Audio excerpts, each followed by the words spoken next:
Hello everyone, this is Sakshi Vishnoi and welcome to magnet brains. एक ऐसा channel जहां पर आपको मिलते हैं किंडरगार्टन से लेकर 12th क्लास तक के सारे ही सब्जेक्ट के वीडियो लेक्चर्स बिल्कुल free of cost. Magnet brains आप लोगों को कुछ वीडियोस या कुछ चैप्टर्स प्रोवाइड करवाने के बाद में किसी भी काइंड ऑफ सब्सक्रिप्शन की डिमांड नहीं करता है, क्योंकि हम लोग प्रोवाइड करते हैं आप लोगों को क्वालिटी एजुकेशन, वो भी एकदम free of cost. Magnet brains पर आपको वीडियो लेक्चर्स मिलते हैं related to your CBSE boards, your state boards, Hindi medium हो या चाहे वो इंग्लिश मीडियम हो। सिर्फ और सिर्फ इतना ही नहीं, मैग्नेट ब्रेन्स आप लोगों को प्रिपेयर करवाता है फॉर योर कॉम्पिटिटिव्स ऑल्सो, जैसे कि NTSC, olympiad and many more. So that means कि आप लोगों को कहीं और जाने की बिल्कुल भी ज़रूरत नहीं है, बिकॉज मैग्नेट ब्रेन्स पर आपको मिलती है क्वालिटी एजुकेशन एकदम फ्री ऑफ कॉस्ट। इसी के साथ में स्टूडेंट स्टार्ट करते हैं हमारा जो ये लेक्चर है, जिसमें हम लोग अपनी जो 12th इकोनॉमिक्स है, इसका जो प्रीवियस ईयर क्वेश्चन पेपर है उसे करेंगे सॉल्व। कौन से ईयर का क्वेश्चन पेपर सॉल्व करने वाले हैं? So that would B of 2020। ठीक है, हम लोग जो प्रीवियस ईयर क्वेश्चन पेपर ले रहे हैं दैट वुड बी ऑफ 2020। और अगर स्टूडेंट्स आप लोग देखोगे आपके प्रीवियस ईयर क्वेश्चन पेपर्स, तो उसमें आपके पास में दो चीजें होती है। एक होता है आपका आउटसाइड दिल्ली के पेपर्स और एक होते हैं आपके दिल्ली रीजन के पेपर्स। तो हम लोग जो है आउटसाइड दिल्ली एंड दिल्ली दोनों ही क्या करेंगे, सॉल्व करेंगे। अब ये जो आपके दोनों ही आउटसाइड दिल्ली एंड दिल्ली, उसमें 3 सेट होते हैं, सेट 1, सेट 2 एंड सेट 3। ठीक है, तो इस पर्टिकुलर लेक्चर में हम लोग क्या करने वाले हैं, इस लेक्चर में हम लोग हमारा जो 2020 का क्वेश्चन पेपर है ये सॉल्व करेंगे। दैट इज ऑल्सो जो आउटसाइड दिल्ली का क्वेश्चन पेपर है वो, और उसमें हम सेट 1, सेट 2 और सेट 3 तीनों ही सेट्स को इसी पर्टिकुलर वीडियो लेक्चर में हम लोग करेंगे complete. Okay, so that means 2020 का जो आउटसाइड दिल्ली का पूरा जो है पोर्शन वो हम लोग इसमें कंप्लीट कर लेंगे। नाउ स्टूडेंट्स, एक चीज जो ध्यान रखना वो ये, अगर आप लोग प्रीवियस ईयर क्वेश्चन पेपर्स देखोगे तो उसमें आप लोगों को जो क्वेश्चंस दिखेंगे वो आपके पूरे सिलेबस से रिलेटेड है। But as per our current syllabus हमारे साथ में क्या हुआ है कि हम अब 2 टर्म में जो है एग्जाम्स दे रहे हैं। आपका फर्स्ट टर्म हो चुका है जिसमें आपका हाफ सिलेबस कंप्लीट हो चुका है, अब टर्म 2 में हाफ सिलेबस आना है आपका। तो ये जो पर्टिकुलर लेक्चर है उसमें आपके पास में जितने भी क्वेश्चन आएंगे वो सारे आपके जो आने वाले चैप्टर्स हैं सिर्फ उन्हीं से लिया गया है। ठीक है, मैं पूरा क्वेश्चन पेपर सॉल्व नहीं कर रही हूँ, मतलब कि मैं वो पार्ट को सॉल्व नहीं करवा रही हूँ जो ऑलरेडी आपके टर्म 1 में कंप्लीट हो गया है। हम यहाँ पर सिर्फ और सिर्फ जो आपके टर्म 2 में चीजें आने वाली है, जो टर्म 2 का सिलेबस है, जो टर्म 2 के चैप्टर्स हैं, उसके अकॉर्डिंग आपके जितने भी क्वेश्चंस हैं वो मैं आप लोगों को सॉल्व करवाऊंगी। ठीक है, तो आप लोग देखोगे कि यहाँ पर जो है सीक्वेंस वाइज नहीं आ रहे हैं, 1 2 3 4 नहीं आएंगे। उसका रीजन क्या है? उसका रीजन सिंपल सा है कि हम सिर्फ अपने सिलेबस के अकॉर्डिंग चल रहे हैं। ठीक है, तो अब जो आपका पूरा क्वेश्चन पेपर है वो दो आपके 2 सेक्शंस में आता है। एक आएगा आपका क्या, मैक्रो इकोनॉमिक्स का सेक्शन, और एक आएगा आपका इंडियन इकोनॉमिक डेवलपमेंट का सेक्शन। अब यूजुअली यही चीज होती आई है आज तक कि आपका जो सेक्शन 1 है वो किसके लिए होता है, मैक्रो इकोनॉमिक्स के लिए होता है, और जो सेक्शन बी होता है, not section 1 sorry, section A जो होता है वो मैक्रो इकोनॉमिक्स का होता है, एंड जो सेक्शन बी होता है वो होता है आपका इंडियन इकोनॉमिक डेवलपमेंट का। तो सबसे पहले हम लोग स्टार्ट करते हैं विद आवर सेक्शन ए, जो कि हमारा ये जो पेपर है ये आपके सेट 1 का पेपर है। ठीक है, आउटसाइड दिल्ली का जो सेट 1 है उसमें जो सेक्शन ए है उसमें से एज पर योर सिलेबस जो भी क्वेश्चंस हैं वो हम लोग ले रहे हैं। मतलब कि सबसे पहले हम जो अपने मैक्रो इकोनॉमिक्स को करेंगे सॉल्व। अब देखो यहाँ पर क्वेश्चन नंबर 2 से स्टार्ट हुआ है, क्वेश्चन नंबर 1 कहाँ गया? तो क्वेश्चन नंबर 1 जो है वो आपके सिलेबस के अकॉर्डिंग नहीं है, मतलब कि आपका जो है क्वेश्चन नंबर 1 जो भी आपके पास में क्वेश्चन होगा वो ऑलरेडी आपके टर्म 1 का पार्ट था, इसलिए उसे मैंने यहाँ पर नहीं लिया है। ठीक है, आई गेस अब आप लोगों को क्लैरिटी हो गई है कि मैं क्या बोलना चाह रही थी, एंड आई होप सो कि आप लोग इस चीज को अच्छे से समझ गए हो। अब स्टार्ट करते हैं विद आवर क्वेश्चन। क्या है question? State whether the given statement is true और फॉल्स। ठीक है, हमें बताना है कि ये जो स्टेटमेंट है ये ट्रू है या फॉल्स है। क्या है हमारे पास में statement? Unexpected obsolescences is an component of depreciation. जो अनएक्सपेक्टेड ऑब्सोलेंस है ये आपके डिप्रिसिएशन का कंपोनेंट होते हैं। ट्रू या फॉल्स? बहुत ही सिंपल सा आंसर होगा इसका, that would be false. False क्यों है? बिकॉज अगर हम डेप्रिसिएशन की बोल रहे हैं तो डेप्रिसिएशन में एक्सपेक्टेड ऑब्सोलेंसेस आते हैं, अनएक्सपेक्टेड नहीं आते हैं। जब अनएक्सपेक्टेड ऑब्सोलेंसेस की हम बात करते हैं तो इसे हम कैपिटल लॉस कहते हैं, ठीक है। ये चीज मैंने बहुत अच्छे से आप लोगों को पहले पढ़ाई है कि कैपिटल लॉस और डेप्रिसिएशन में अंतर होता है। जब हम अनएक्सपेक्टेड ऑब्सोलेंसेस की बात कर रहे हैं तो इसका मतलब कि कैपिटल लॉस हो रहा है, ठीक है। और अगर डेप्रिसिएशन की बात करते हैं तो उसमें एक्सपेक्टेड ऑब्सोलेंसेस होते हैं। तो इसलिए ये क्या होगा हमारा आंसर? आंसर इसमें हमारा फॉल्स आने वाला है। रीजन क्या है? Because unexpected obsolescences is a part of capital loss and not depreciation, ठीक। आई गेस ये क्वेश्चन क्लियर है। अब जो स्टूडेंट्स एक चीज और ध्यान रखना है कि आपका ये जो आपको सारे प्रीवियस ईयर क्वेश्चन दिखेंगे उसमें आपके पास में वेरियस यहाँ पर मार्किंग स्कीम्स भी दिखेगी। 1 मार्क्स के क्वेश्चन है, 3 मार्क्स के क्वेश्चन है, 5 मार्क्स के क्वेश्चन है। लेकिन अगर मैं करेंट हमारी जो है पैटर्न की बात करूं तो हमारा पैटर्न ही चेंज हो गया है। अब हमारे पास में 80 मार्क्स का क्वेश्चन पेपर ही नहीं आ रहा है, अब हमारे पास में जो है 40 मार्क्स का क्वेश्चन पेपर आ रहा है, जिसमें कि आपका पैटर्न जो है वो चेंज हो चुका है, आपकी मार्किंग स्कीम चेंज हो चुकी है।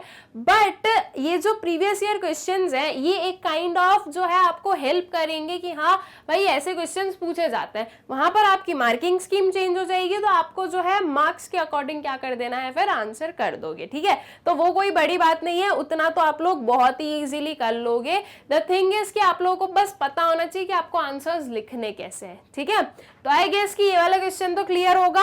उसके बाद में नेक्स्ट क्वेश्चन पर आओ। नेक्स्ट क्वेश्चन क्या बोल रहा है? ₹2000 note lying in wallet of Rohini, a student is an example of dash variable, stock और फ्लो।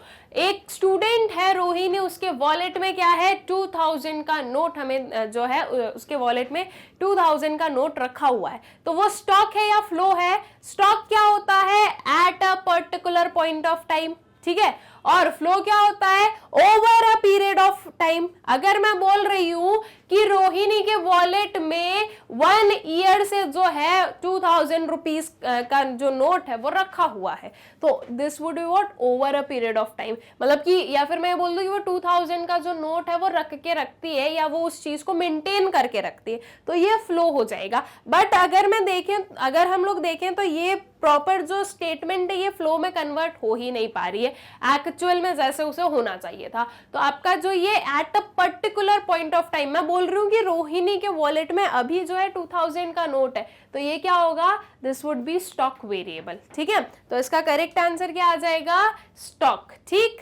फिर उसके बाद में नेक्स्ट वाले क्वेश्चन पर आ जाओ।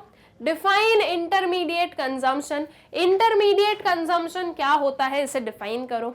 इंटरमीडिएट कंजम्पशन के अलावा एक और कौन सा कंजम्पशन होता है? दैट इज फाइनल कंजम्पशन, ठीक है। या फिर इंटरमीडिएट कंजम्पशन, अगर ऐसे नहीं समझ में आया तो आप इसे इंटरमीडिएट गुड भी बोल सकते हो। बेसिकली इंटरमीडिएट कंजम्पशन क्या होता है? ये वो कंजम्पशन है जो कि किया जाता है ताकि और जो प्रोडक्शन है वो हो सके, ठीक है। ऐसा कंजम्पशन जो कि आपके प्रोडक्शन प्रोसेस में हेल्प करे या प्रोडक्शन प्रोसेस को और आगे बढ़ाए, ठीक है, उसे हम बोलते हैं इंटरमीडिएट कंजम्पशन, ठीक है। ऐसा कंजम्पशन जो कि किस पर्पस से किया जा रहा है कि उन गुड्स की हेल्प से आप या तो उसमें वैल्यू एडिशन करोगे या फिर उसे और जो हो प्रोड्यूस करोगे, ठीक है, एज अ रॉ मटेरियल आप ले रहे हो, ओके।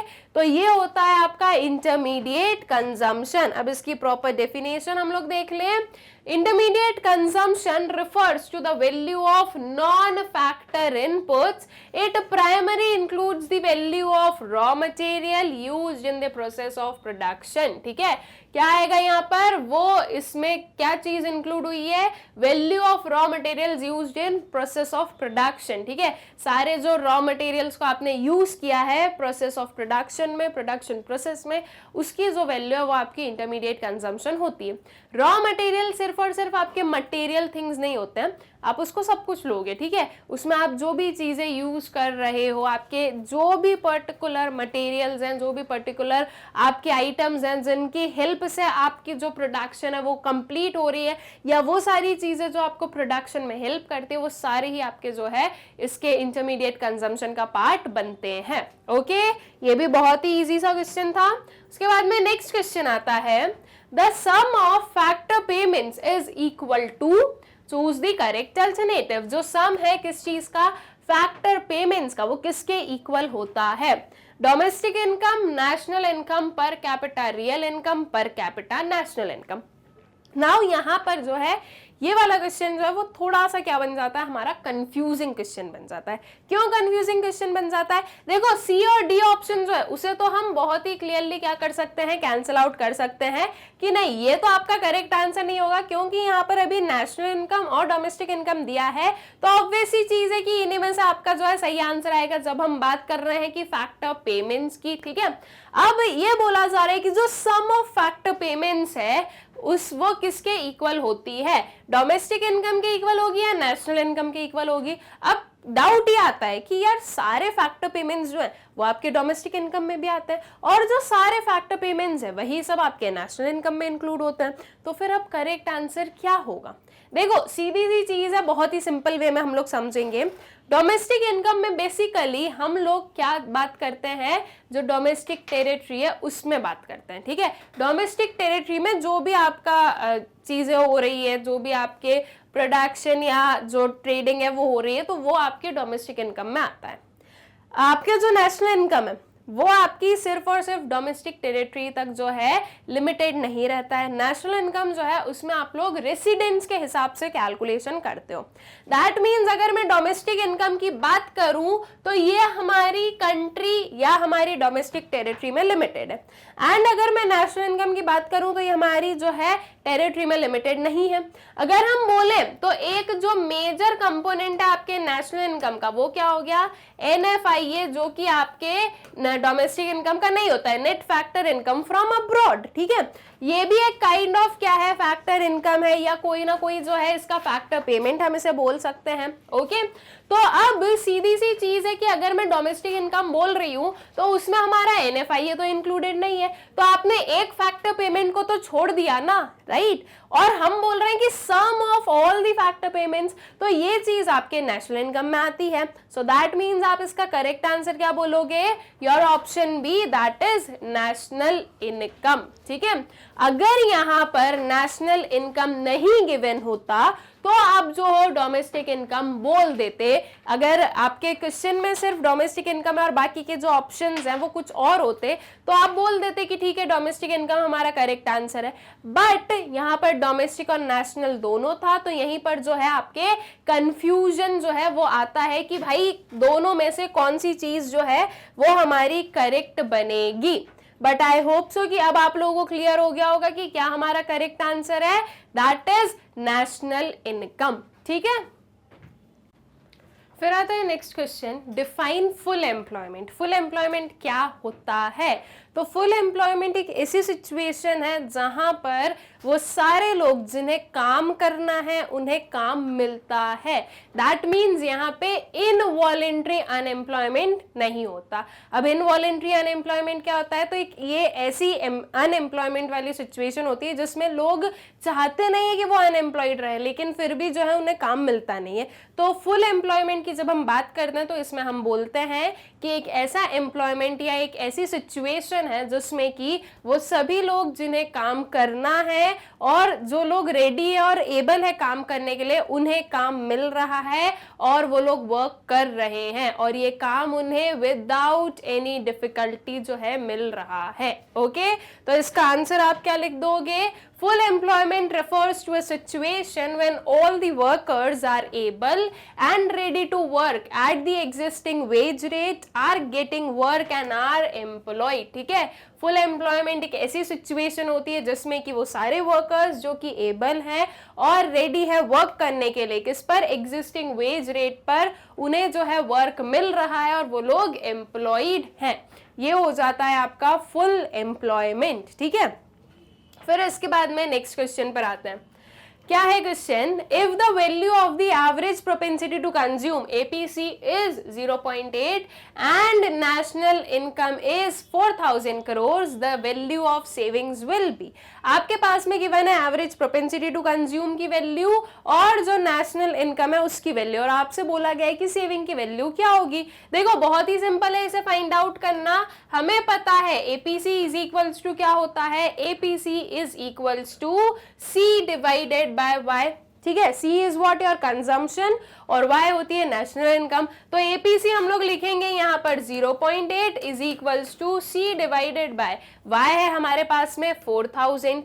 अब मैं 4000 और 0.8 को मल्टीप्लाई कर दूंगी तो मुझे सी मिल जाएगा। दैट वुड बी, सी की वैल्यू क्या हो जाएगी, ये हो जाएगी आपकी 3200, ठीक है।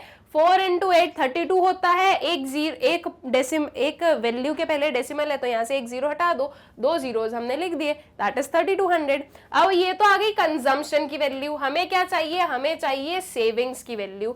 तो अब इसे आप कैसे फाइंड आउट करोगे, तो एकदम इजी है, हमें पता है कि इनकम जो है that is y is equals to क्या होता है, c प्लस s होता है, ठीक है। अब अगर मेरे पास में y है, c है और s निकालना है तो मैं कैसे निकाल दूंगी, जो y है हमारा 4000, इसमें से हम क्या माइनस करेंगे, इसमें से हम माइनस करेंगे अपना c, दैट इज 3200, तो आपको जो है आपकी सेविंग्स मिल जाएगी। So 4000 minus 3200 will give you ₹800 is equals to savings, ठीक है। सेविंग्स की ही वैल्यू आपको फाइंड आउट करनी थी तो वो आपकी 800 करोड़ आ गई है। अब इसमें से आपको करेक्ट आंसर बताना है 800 करोड़ कहाँ है, आपका ऑप्शन सी, ठीक है। तो जो आपका ऑप्शन सी है वो आपका करेक्ट ऑप्शन हो जाएगा। एकदम इजी सा क्वेश्चन था, आपको प्रॉपर कैलकुलेशन आपकी करनी थी। ये देखो पूरी जो मैंने यहाँ पर कैलकुलेशन करके दी वही कुछ कैलकुलेशन हमें यहाँ पर भी देखने को मिल गई है। तो ये जो है आपका 800 करोड़ कैसे आया उस चीज को हमने यहाँ पर एक्सप्लेन कर दिया। अब ये क्वेश्चन आपके एग्जाम में आ जाए, अब ये मल्टीपल चॉइस क्वेश्चन था, आपको तो आपका करेक्ट आंसर बताना है, तो आप अगर डायरेक्टली करेक्ट आंसर बताओगे तो भी कोई दिक्कत नहीं है, ठीक है। अगर ये 1 मार्क्स का है तो अगर मान लो यही सेम क्वेश्चन 2 मार्क्स में आ जाए तो आपको आपकी कैलकुलेशन दिखानी जरूरी है। ओके, आई गेस क्लियर है ये चीज। फिर उसके बाद में आगे चलते हैं, नेक्स्ट क्वेश्चन पर आते हैं। डोमेस्टिक सर्विसेज या फिर हम इसे बोले house hold services performed by a women are not considered as an economic activity. Defend or refute the given statement with valid reasons. जो डोमेस्टिक सर्विसेज हैं, मतलब कि जो हाउस होल्ड सर्विसेज हैं, जो कि एक जो है विमेन या हाउसवाइफ हम जो बोले परफॉर्म करती है, वो हम इकोनॉमिक एक्टिविटी में कंसिडर नहीं करते हैं। इस चीज को हमें डिफेंड करना है या रिफ्यूट करना है, मतलब कि हमें बताना है कि ये सही है या गलत है। तो क्या आप ये जो डोमेस्टिक एक्टिविटीज या जो डोमेस्टिक वर्क है, जो कि घर ही घर में काम किया जा रहा है, जिसके लिए कोई पेमेंट नहीं मिलता है, क्या हम ऐसे वर्क को या ऐसी सर्विसेज के लिए जो है क्या हम उसे डोमेस्टिक इनकम में इंक्लूड करते हैं, या क्या हम उसे इकोनॉमिक एक्टिविटी मानते हैं? नहीं मानते। क्यों नहीं मानते हैं स्टूडेंट्स, उसके पीछे के रीजन क्या है, वही रीजन हमें यहाँ पर लिखना है। देखो ये जो सर्विसेज होती है out of love, out of affection जो है की जाती है, ठीक है, एज अ रिस्पॉन्सिबिलिटी की जाती है, लेकिन इनके लिए कभी भी पेमेंट नहीं होता है। आप लोग देखोगे मम्मी लोगों को, अगर जो लोग घर पे ही वर्क करते हैं, उन्हें कभी वो काम करने का पेमेंट नहीं मिलता है। क्यों? क्योंकि उस वैल्यू को एसर्टेन करना बहुत मुश्किल है, ठीक है, कि आपने कितने उसका काम किया है, उस वैल्यू को आप एसर्टेन नहीं कर सकते हो। तो ये वैल्यूएशन मुश्किल है। ये जो डोमेस्टिक वर्क होता है उसको आप कोई वैल्यू दे पाओ, ये बहुत ही इम्पॉसिबल, नेक्स्ट टू इम्पॉसिबल वाला काम है। इसलिए जो है हम इसे कभी भी इकोनॉमिक एक्टिविटी या हमारी डोमेस्टिक या नेशनल इनकम में इंक्लूड नहीं करते हैं, ठीक है। उसके बाद में ये जो एक्टिविटीज है, ये कोई भी काइंड ऑफ गुड्स या सर्विसेज, प्रोडक्टिव जो गुड्स है हमारे, उसके जो flow of goods and services है उसमें कहीं से कहीं तक कंट्रीब्यूट नहीं करते हैं। तो जब गुड्स या सर्विस का जो फ्लो है, अगर उसमें कोई भी इंक्रीमेंट नहीं हो रहा है इन एक्टिविटीज की वजह से, तो हम इन्हें जो है इकोनॉमिक एक्टिविटी कंसिडर नहीं करेंगे, ठीक है। आपका जो flow of goods and services है इसमें आना उसका जरूरी होता है। ओके, तो ये कुछ रीजंस हम लोग बोल सकते हैं, और भी क्या है वो देख लेते हैं। सो देखो, domestic services performed by a women are not considered as economic activity because ये जो डोमेस्टिक सर्विसेज हैं ये कंसिडर नहीं की जाती एज एन इकोनॉमिक एक्टिविटी। क्या रीजन है उसके पीछे? These activities are performed out of love and affection so their valuation is not possible. ये जो एक्टिविटीज है ये कैसे परफॉर्म की गई है? Out of love and affection, ठीक है, तो इनकी जो वैल्यूएशन है ये पॉसिबल नहीं होती है। These activities do not add to the flow of goods and services in the economy. And जो थर्ड वाला है वो क्या है? These are self services which are done for one's own purpose not for the economy.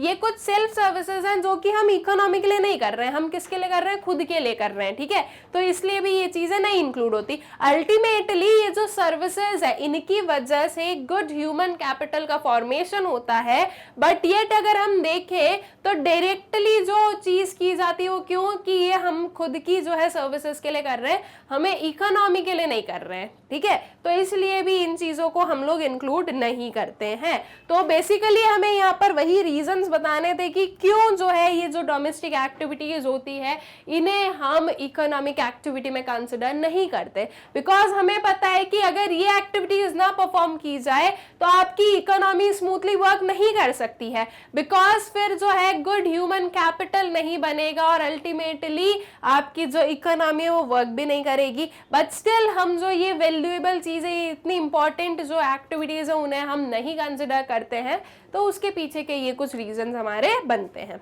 Okay, I hope so कि question आप लोगों को अच्छे से क्लियर होगा। फिर आते हैं नेक्स्ट वाले क्वेश्चन पर। अब हमारे पास में एक क्या आया है? न्यूमेरिकल बेस्ड क्वेश्चन आया है। क्या है क्वेश्चन ये देखते हैं। Calculate net value added at factor cost that is NV@FC from the following data. आपको क्या करना है? Net value added at factor cost find out करना है इस पर्टिकुलर डेटा में से। क्या क्या है? वैल्यू ऑफ आउटपुट गिवन है, इंटरमीडिएट कंजम्पशन गिवन है, इनडायरेक्ट टैक्सेस है, डेप्रिसिएशन है, subsidies and purchase of machinery है। अब सबसे पहले तो स्टूडेंट्स ये सारे क्या है? आपके वैल्यू एडेड मेथड के जो सारे कंपोनेंट्स है वो आपके पास में है। वैल्यू एडेड मेथड से आपको क्या, कौन सा पर्टिकुलर जो आपका वेरिएबल है वो मिलता है? एग्रीगेट मिलता है, सो दैट इज GVA@MP, ठीक है, GVA@MP मिलता है। हमें चाहिए NV@FC, तो NVA@FC को फाइंड आउट करने के लिए हम क्या करेंगे? G में से, दैट इज ग्रॉस में से डिप्रिसिएशन को माइनस करेंगे। उसके बाद में यहाँ पर क्या है? मार्केट प्राइस है। फैक्टर कॉस्ट पर जाना है तो इसके लिए क्या करेंगे? माइनस हम नेट इनडायरेक्ट टैक्सेस, ठीक है, ये दो एडिशनल चीजें करनी है। इसके अलावा gross value added at market price क्या होता है? Value of output minus intermediate consumption. देखो, वैल्यू ऑफ आउटपुट भी आपके पास में है, इंटरमीडिएट कंजम्पशन भी आपके पास में है, तो आप क्या करोगे? 800 माइनस 200 करोगे, ये बना आपका 600। अब इसमें से आपको डेप्रिसिएशन माइनस करना, नेट इनडायरेक्ट टैक्सेस माइनस करना है। देखो, ये डेप्रिसिएशन आ गया, ये 20 आप इसमें से माइनस कर दोगे, और नेट इनडायरेक्ट टैक्सेस के लिए क्या करोगे? इनडायरेक्ट टैक्सेस गिवन है, सब्सिडीज गिवन है, सो दैट इज 30 माइनस 50, ये कितना आ जाएगा? -20, ठीक है, 30 माइनस 50 -20 आएगा ना। इसमें से 600 में से आपको -20 करना है, और फिर माइनस क्या करना है? -20, ये दो चीज आपको करनी है। अब ये माइनस माइनस प्लस हो जाएगा, 20 कैंसिल आउट हो जाएगा, NV@FC आपका 600 बन जाएगा, ठीक है। मैंने एट प्रेजेंट आपको वैल्यू बता दी, अभी आगे हम इसका प्रॉपर जो कैलकुलेशन है वो देख लेना स्टेप बाय स्टेप। तो आपका जो NV@FC है उसकी वैल्यू कितनी आ जाएगी आपके पास में? 600 करोड़ आएगी। ओके, क्या क्या कंपोनेंट्स कैसे कैसे लिए, आई होप सो कि आप लोगों को क्लियर हो गए होंगे। नाउ देखो, इस वाले क्वेश्चन में आपके पास में एक और क्वेश्चन गिवन है। या तो आप वो, अगर जब भी ऐसे क्वेश्चंस गिवन होते हैं तो या तो आप आपका न्यूमेरिकल सॉल्व कर दोगे, या आप ये जो एक और क्वेश्चन गिवन है ये लिख दोगे। दोनों में से एक ही क्वेश्चन को आपको आंसर करना होता है। तो जो नेक्स्ट क्वेश्चन है वो क्या है? State the 3 components of income from property and entrepreneurship। जो income from property and entrepreneurship है, इसके 3 components हमें लिखने होंगे। अब अगर हम एक बात देखें तो ये जो है हमारा income from property and entrepreneurship, ये बेसिकली जब हम लोग प्राइवेट इनकम को फाइंड आउट करते हैं तब ये काम में आती है, ठीक है। प्राइवेट इनकम जब हम फाइंड आउट करते हैं तब ये चीज हमें समझ में आती है। बट द थिंग इज कि अब आपके जो है सिलेबस के अकॉर्डिंग आप लोग जो डोमेस्टिक नेशनल इनकम और जो हमारे वेरियस एग्रीगेट्स है वो देखते हो, इसलिए जो है ये चीज अब आपके एग्जाम में या आपके सिलेबस का पार्ट नहीं है। बट येट मैं आपको इसका जो है आंसर बता दूंगी, बिकॉज ये बहुत ज्यादा पार्ट भी नहीं है, तो थोड़ा बहुत जो है अगर इसका आंसर देख लोगे तो वो चीज आपको क्लियर रहेगी। अब देखो ये आता है हमारा सबसे पहले तो NVA@FC का जो कैलकुलेशन है वो ये हमने लिखा, value of output intermediate consumption already given थे। GV@MP फाइंड आउट किया, कितना आया था आपका 600 आया था, ये चीज हम लोग देख चुके थे। फिर GV@MP minus depreciation minus net indirect taxes हम लोगों ने किया है, तो यहां से जो है 600 माइनस 20 माइनस 30 माइनस 50 कितना हो गया, ये आपका फिर से माइनस 20 आ गया। तो ये 600 माइनस 20 किया तो ये 580 आया, माइनस माइनस प्लस बना, प्लस 20 कर दिया उसको, तो 580 प्लस 20 विल गिव यू 600। ठीक है, तो NVA@FC की जो वैल्यू है वो कितनी आ गई आपकी 600 करोड़ आ गई है।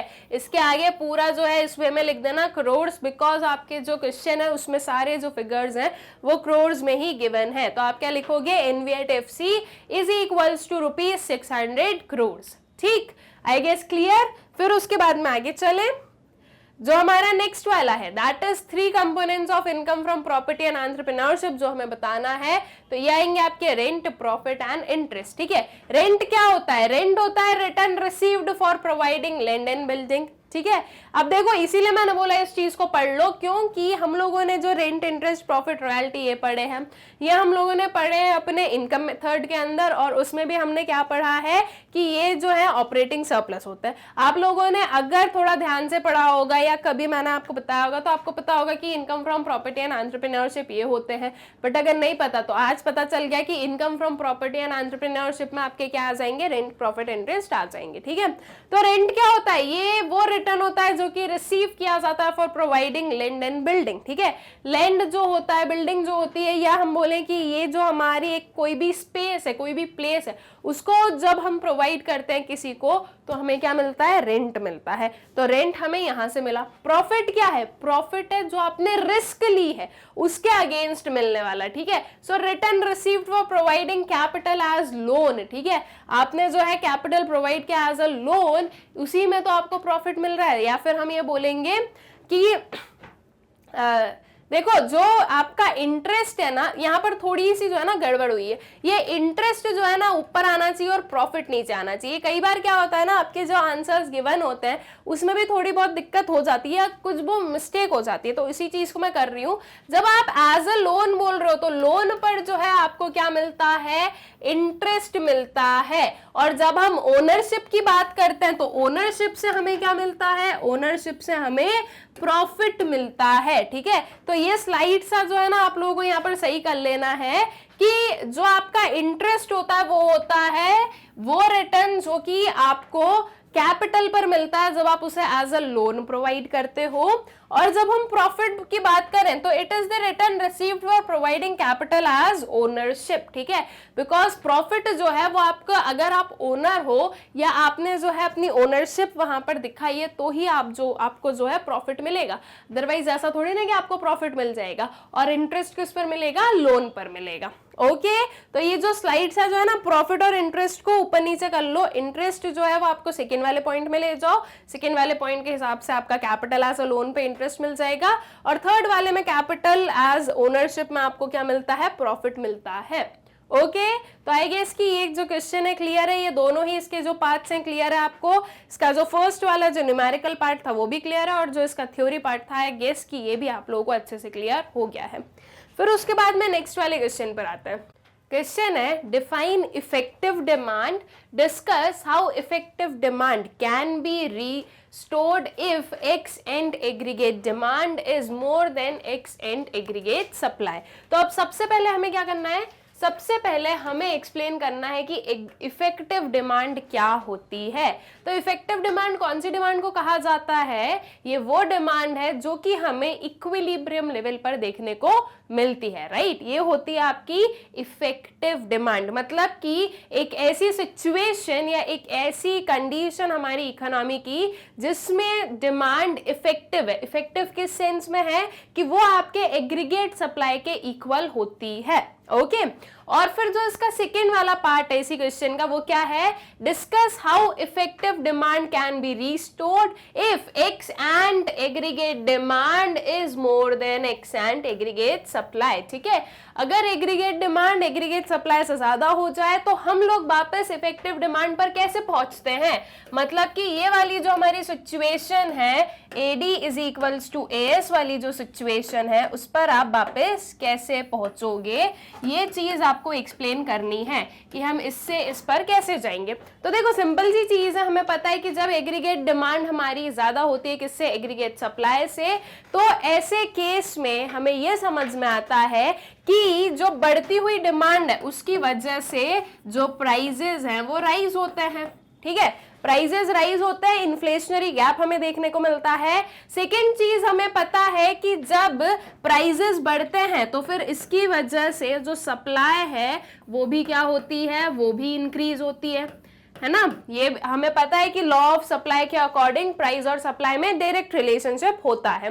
तो प्राइसेस बढ़ रहे हैं तो सप्लाई भी बढ़ेगी। सप्लाई क्यों बढ़ेगी या प्राइसेस क्यों बढ़ रहे हैं? क्योंकि डिमांड इंक्रीज हो रही है। ठीक है, तो ये जो एक्सेस डिमांड है उसको एक नॉर्मल बनाने के लिए एग्रीगेट सप्लाई भी क्या होगी? इंक्रीज होगी ही। ठीक है, तो आपकी सप्लाई इंक्रीज होगी। सेकेंड चीज, जब प्राइस बढ़ेंगे तो हमें बहुत ही क्लियरली पता है कि इसकी वजह से डिमांड पर क्या इफेक्ट होगा? प्राइसेस के बढ़ने से जो डिमांड है वो डिक्रीज होगी। ठीक है, डिमांड कम होने लगेगी। तो ये जो एक्सेस डिमांड है ये कम हो रही है, सप्लाई बढ़ रही है, तो ऐसे करके दोनों एक पॉइंट पर मीट करेंगे और वापस कौन सी सिचुएशन आ जाएगी आपके सामने?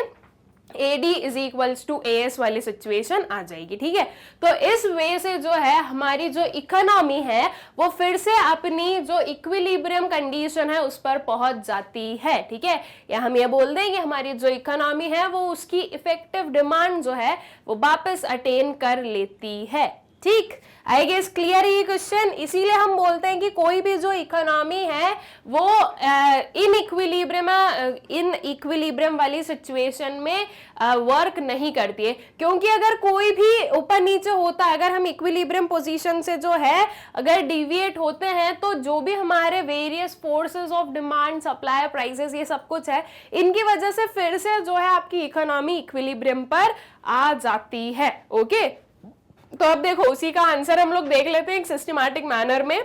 Effective demand refers to that level of AD which becomes effective because it is equal to AS। ठीक है, इफेक्टिव डिमांड हम किसे बोलते हैं? ये वो लेवल है AD का जो कि इफेक्टिव बन जाता है। क्यों? क्योंकि वो AS के बराबर हो गया है। Okay, when planned spending that is AD is more than planned output that is AS, then C plus I curve lies above the AS curve। ठीक है, तो जो आपका C plus I curve है वो किसके above रहता है? AS curve के above होगा। ऑब्वियस सी चीज है कि जब हम बोल रहे हैं कि हमारा जो AD है वो ज्यादा है किससे? AS से, तो दैट मीन्स व्हाट? ये वाली कंडीशन जब ये AS से above है इसका ग्राफ। ठीक है, it means that consumers and firms together would be buying more goods than firms are willing to produce। ठीक है, इसका सीधा सीधा क्या मतलब समझ में आया कि जो कंज्यूमर्स, फर्म्स हैं, सब लोग जो है एक साथ में ज्यादा गुड्स को कंज्यूम करना चाहते हैं या डिमांड ज्यादा गुड्स को कर रहे हैं किसके कंपैरिजन में? जो हमारी फर्म्स प्रोड्यूस करना चाहती है उसके कंपैरिजन में। ठीक है, as a result the plan inventory would fall below the desired level. तो अब इसके अकॉर्डिंग हम क्या समझ रहे हैं कि जो डिजायर्ड लेवल है, डिजायर्ड लेवल है कि जितनी डिमांड हो रही है उतनी ही क्या हो? सप्लाई हो। तो जो डिजायर्ड लेवल है उससे कम क्या हो रही है? हमारी प्लान्ड इन्वेंट्री हो रही है, मतलब कि जितने गुड्स एक प्रोड्यूसर प्रोड्यूस कर रहा है वो आपके desired level, that means AD को जो है कंपीट करने के लिए, एडी के इक्वल होने के लिए कम है, ठीक है। So to bring the inventory back to the desired level, firms would resort to increase in employment and output until the economy is back at output level where AD becomes equal to AS, ठीक है। तो जब हमें ये inventory जो है वो अगर वापस अपने डिजायर्ड लेवल तक लानी है तो इसके लिए क्या किया जाता है, जो फर्म्स हैं वो इंक्रीज करती है एम्प्लॉयमेंट को और आउटपुट को, ठीक है। वो अपना एम्प्लॉयमेंट बढ़ाएगी, वो अपना आउटपुट लेवल बढ़ाएगी, किस पॉइंट तक बढ़ाएगी, जब तक वो एडी या हम बोले जो डिजायर्ड लेवल है वहां तक ना पहुंच जाए, तब तक जो है इसे इंक्रीज किया जाएगा। ओके, तो आई गेस की क्लियर हो गई आप लोगों को इफेक्टिव डिमांड क्या होता है एंड इफेक्टिव डिमांड जो है वो हम वापस जो है रिस्टोर कैसे कर सकते हैं। ओके, तो ये हो जाता है हमारा जो क्वेश्चन नंबर 14 है। अब इसके बाद में आता है हमारे सामने नेक्स्ट वाला क्वेश्चन।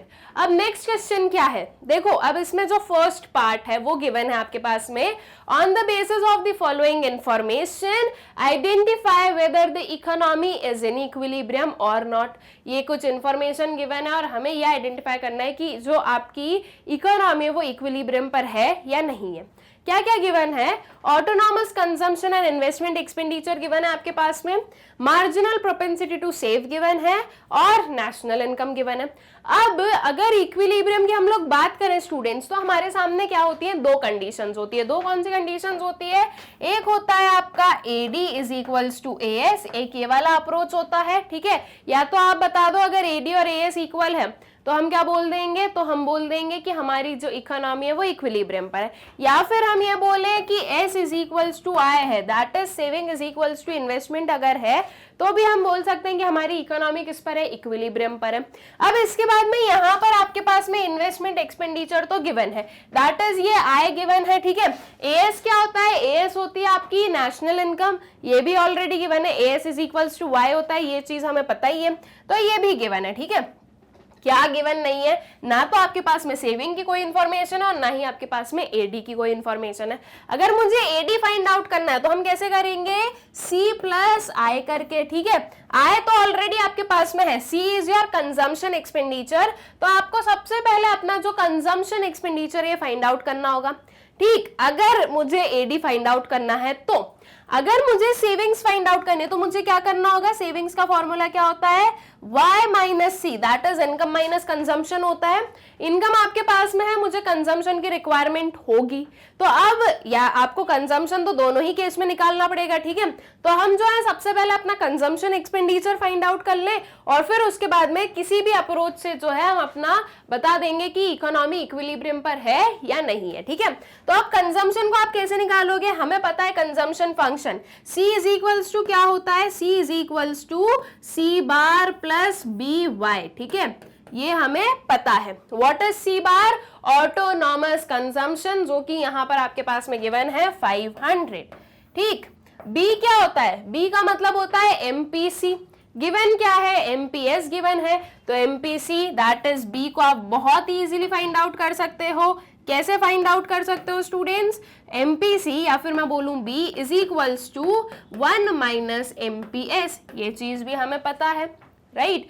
तो 1 माइनस MPS करूं, 1 माइनस 0.2 कितना होगा, ये 0.8, तो यहां पर मैंने लिखा ये 0.8 और इसको मल्टीप्लाई करो किससे, Y के साथ में, Y is what, national income, जिसकी क्या अमाउंट है आपके पास में 4000 करोड़, तो ये आपने 4000 यहाँ पर लिख दिया। इसको सॉल्व कर दो, 0.8 इंटू 4000 कितना हो जाएगा, 3200 हो जाएगा, है ना। आपका जो है 4 इंटू 8 32 होता है, एक डेसिमल के एक नंबर, एक डिजिट के पहले डेसिमल है, पीछे से एक जीरो हटा दो, 2 जीरो हमने यहाँ पर लिख दिया, प्लस 500 कर दो, ये कितना आ गया, ये आ गया आपका 3700। 3700 जो है ये आ गई आपकी कंजम्पशन एक्सपेंडिचर। अब आप कोई सा भी जो है केस यूज कर सकते हो। अगर मैं 3700 प्लस 500 कर दूं तो क्या होगा, 500 क्यों कर रहे हैं, इन्वेस्टमेंट एक्सपेंडिचर है हमारा, सो 3700 प्लस 500 अगर मैं कर दूं तो हमारे पास में 4200 आ जाएगा, जो कि आपके 4000 के इक्वल नहीं है। तो हम बोल रहे हैं हमारी जो इकोनॉमी है वो इक्विलिब्रियम पर नहीं है। अगर मुझे सेविंग्स निकालना है तो मैं 4000 में से 3700 माइनस कर दूं, क्या आ गया हमारे पास में 300 आ गया। 300 इज नॉट इक्वल टू 500, तो हम क्या बोलेंगे कि जो इकोनॉमी है वो इक्विलिब्रियम पर नहीं है। ओके तो इस वे से जो है हम प्रॉपरली अपना जो है जो पूरी इसकी जो इक्विलिब्रियम सिचुएशन है वो फाइंड आउट कर लेते हैं। ठीक है, आई गेस क्लियर होगा। अभी आगे जो है इसका सिस्टमैटिकली मैं आपको आंसर दिखा दूंगी। इसका जो बी वाला क्वेश्चन है, सेम ही जो 17th क्वेश्चन है उसका जो बी पार्ट है वो क्या है, answer the following questions on the basis of the given figure. क्या फिगर है आपके पास में, ये फिगर गिवन है और क्वेश्चन जो है वो आंसर करना है। सबसे पहला क्वेश्चन आता है, what does the shaded area AOB indicate. जो शेडेड एरिया है एओबी, ये वाला जो एरिया है ये क्या इंडिकेट कर रहा है। तो ये क्या इंडिकेट कर रहा है स्टूडेंट्स, यहां पर हमें क्या समझ में आ रहा है, ये हमारा सेविंग कर्व गिवन है। जब तक हमारा सेविंग कर्व इस एक्स एक्सिस के बिलो होता है या नेगेटिव में होता है, इसे हम बोलते हैं कि यहां पर क्या हो रहा है, यहां पर डिस सेविंग हो रही है। ठीक है, जब ये आपका कर्व इस बी पॉइंट पर मीट करता है तो हम बोलते हैं कि यहाँ पर जो सेविंग्स होती है दैट इज इक्वल टू 0 होती है, और जब ये इसके ऊपर जाता है, आपके एक्स एक्सिस के ऊपर जाता है, तो हम बोलते हैं कि आपकी जो सेविंग है वो पॉजिटिव एक्सिस में है या फिर वो पॉजिटिव है। सो दैट मीन्स कि सेविंग हो रही है। ठीक है, तो जो शेडेड एरिया है वो आपको क्या डिनोट कर रहा है, क्या इंडिकेट कर रहा है, that is indicating dissavings. ठीक है, और वही जो इसका सेकेंड वाला पॉइंट है वो क्या है, what is the significance of point B. Point B का सिग्निफिकेंस क्या है, अभी अभी हमने देखा पॉइंट बी का सिग्निफिकेंस है कि यहां पर सेविंग इज इक्वल्स टू क्या है, 0 है। दैट मीन्स कि एट दिस पॉइंट आपकी जो कंजम्पशन है वो किसके इक्वल है, वो आपके इनकम के इक्वल है। ठीक है, consumption is equals to income है इस पॉइंट पर। ये ब्रेक इवन पॉइंट हम बोलेंगे या इसे हम ब्रेक इवन लेवल बोलेंगे। एक ऐसी सिचुएशन जहां पर आपका कंजम्पशन और जो इनकम है वो इक्वल है और आप सेव कुछ भी नहीं कर रहे हो। ठीक है, तो पॉइंट बी का क्या मतलब है वो भी हम लोगों ने बता दिया है। ठीक है, और इस पॉइंट पर हम ये भी बोल सकते हैं कि आपका जो एपीएस है वो क्या होगा, आपका एपीएस 0 होगा। 0 क्यों होगा एपीएस, देखो सिंपल सी चीज है, हमें पता है कि एपीसी क्या होता है, C is equals to Y होता है। ठीक है, APC C is equals to Y होता है। मैं बोल रहा हूं कि इस पॉइंट पर आपका सी और वाई दोनों एक दूसरे के इक्वल है, तो सी की जगह पर मैं वाई लिख देती हूं, ये दोनों कैंसिल आउट हो गए, आंसर आया आपका 1। एपीसी इज इक्वल्स टू 1 है। अब हमें पता है कि एपीसी से अगर मुझे एपीसी प्लस एपीएस अगर मैं करूं तो 1 आता है। अब अगर मुझे एपीएस निकालना है तो मैं क्या करूंगी, 1 minus APC, that would B 1 minus 1, तो आंसर आएगा आपका 0। ठीक है, तो एपीएस की वैल्यू 0 होगी एट पॉइंट बी। तो इसका एक सिग्निफिकेंस हम ये भी बता सकते हैं कि एट दिस पॉइंट जो एपीएस है आपका वो क्या होगा, वो आपका 0 होगा। ओके, आई गेस क्लियर है। ये जो हमारा सेकेंड वाला पार्ट है ये भी आप लोगों को। अब देखो आंसर देख लो, जो ए वाला है, पहले सबसे पहले ए का आंसर देख लो। तो C bar is equals to 500, MPS is equals to 0.2 and national income is equals to 4000 crore. ये चीज ऑलरेडी गिवन है क्वेश्चन में। उसके बाद में ये हमने जो है अपना जो सी है दैट इज कंजम्पशन एक्सपेंडिचर ये फाइंड आउट किया, जो कि मैंने आप लोगों को बताया था कि कितना आ रहा है हमारा 3700 CR। ठीक है, करोड़ आ रहा है। और ये पूरी जो हमारी एमपीसी की कैलकुलेशन है वो है हमारे सामने। ओके, ये होगी दोनों चीजें। उसके बाद में यहां पर हम बोल रहे हैं saving is equals to income minus consumption होता है, दैट इज 4000 माइनस 3700, ये आ गई आपकी 300 crore. Now the economy is not in equilibrium as investment and saving are not equal to each other. ठीक है, अब क्यों इक्विलिब्रियम पर नहीं है उसे हमें प्रॉपर्ली बताना है कि हमने कैसे बताया कि आपकी जो इकोनॉमी है वो इक्विलिब्रियम पर नहीं है। तो इस वे से जो है हम इसे एक्सप्लेन कर रहे हैं।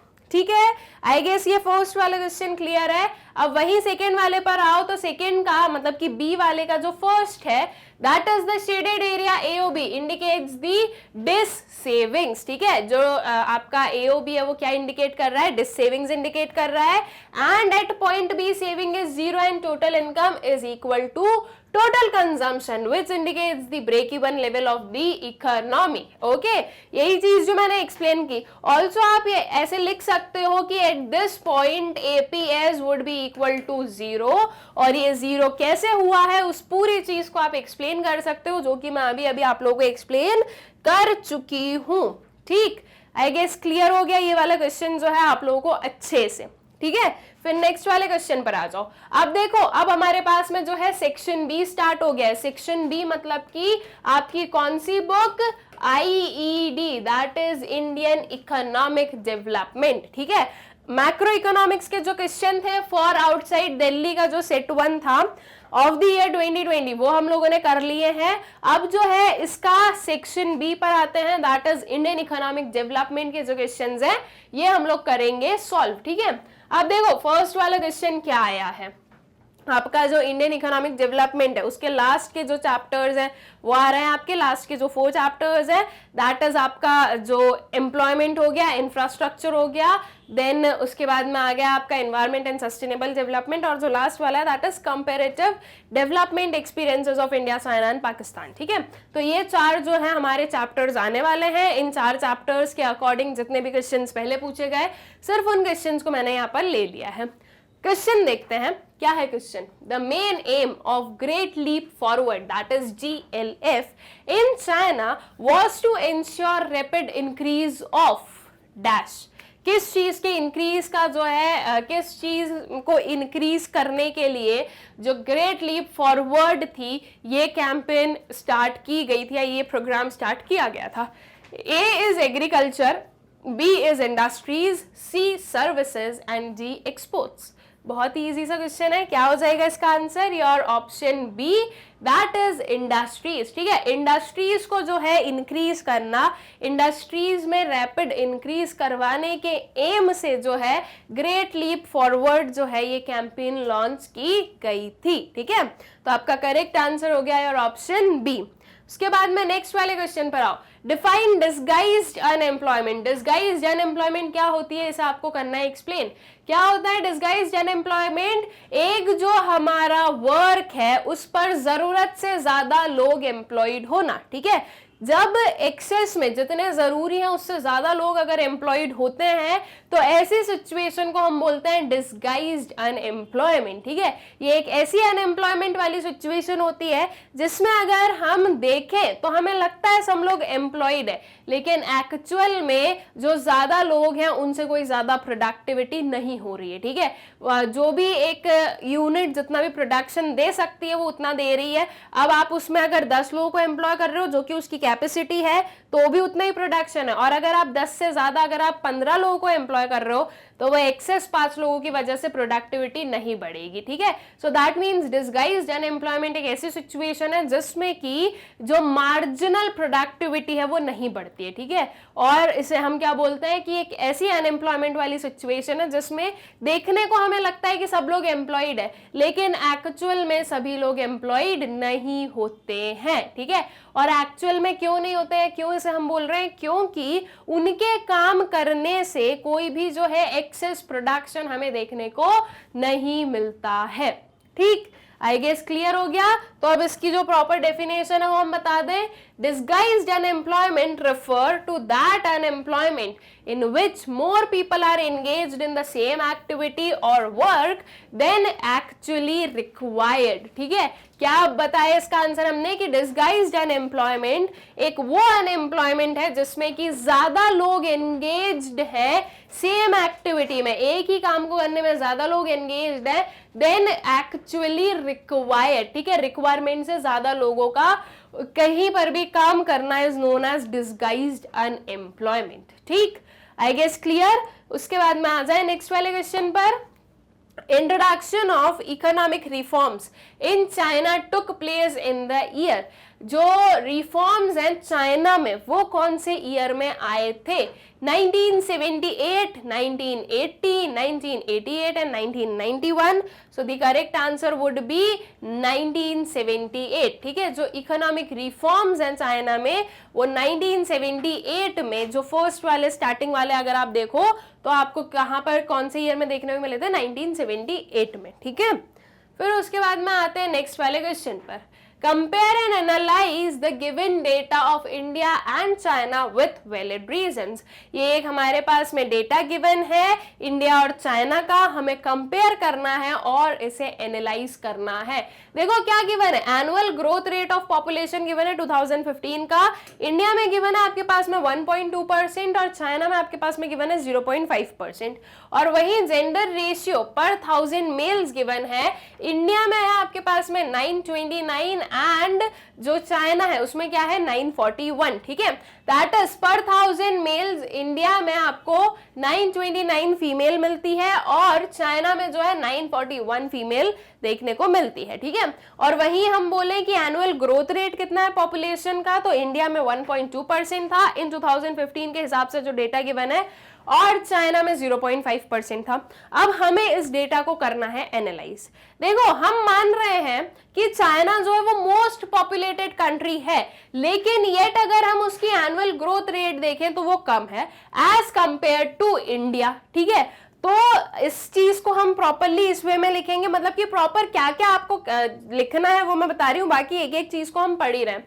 उसके बाद में जेंडर रेशियो देखें तो चाइना का जो जेंडर रेशियो है वो ज्यादा बेटर है एज कंपेयर टू इंडिया. ठीक है, तो चलो अब जो है इसके क्या हमने एनालिसिस किए उससे वो हम देख लेते हैं.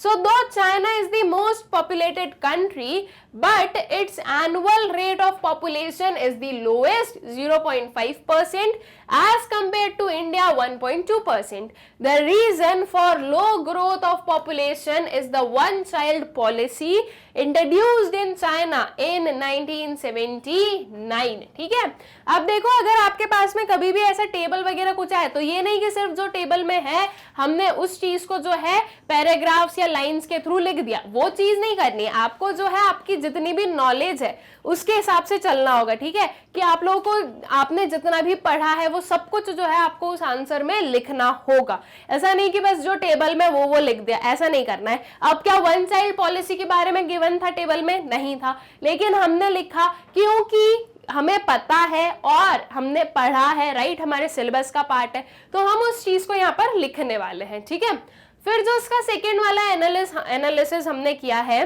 Due to preference of son 6 ratio in is low and biased against female in both countries. 6 ratio is the lowest in India with 929 females per 1000 males as compared to China with 941 females per 1000 males. ठीक है, अब यहाँ पर हमने बोला कि sex ratio या gender ratio जो है वो दोनों ही कंट्री का क्या था? लो है. ठीक है, क्यों? Because of the preference of son. Obvious सी चीज है, हम इसे बोलेंगे ही. और अगर चाइना का आपको इतना नहीं भी पता है तो इंडिया में तो हमें पता है कि ये चीज है ही है ना. तो उस बेसिस पे जो है हम ये स्टेटमेंट लिख सकते हैं कि दोनों में ही जो है हमने सेक्स रेशियो देखा है काफी कम, बट एज कंपेयर्ड इंडिया और चाइना में जो हम कंपैरिजन कर रहे हैं तो इंडिया का जो है ज्यादा लो हमें देखने को मिला है एज कंपेयर्ड टू चाइना. ठीक है, और फिर इसके बाद में एक और एनालिसिस हमने किया है. By comparing both the countries, we observed that China's annual growth rate of population is low compared to India, as China has adopted one child policy. It is also observed that to per 1000 males there are 941 females in China, which is more as compared to India where there are 929 females only to per 1000 males. So it is very clear that China is taking strict action towards these issues. ठीक है, जो starting के 2 points में हमने लिखा, दोनों points को combine कर हमने यहाँ पे लिख दिया, और जो लास्ट वाली लाइन है वो हमने लिख दी कि इससे क्या क्लियरली हमें समझ में आ रहा है कि चाइना जो है वो ज्यादा स्ट्रिक्ट एक्शंस ले रहा है, चाइना जो है वो ज्यादा स्पीड से जो है एक पूरी प्रॉपर ग्रोथ के साइड बढ़ रहा है. ओके, तो आई गेस कि ये क्वेश्चन भी जो है क्लियर हो गया है आप लोगों को। उसके बाद में आ जाता है नेक्स्ट वाले क्वेश्चन पर।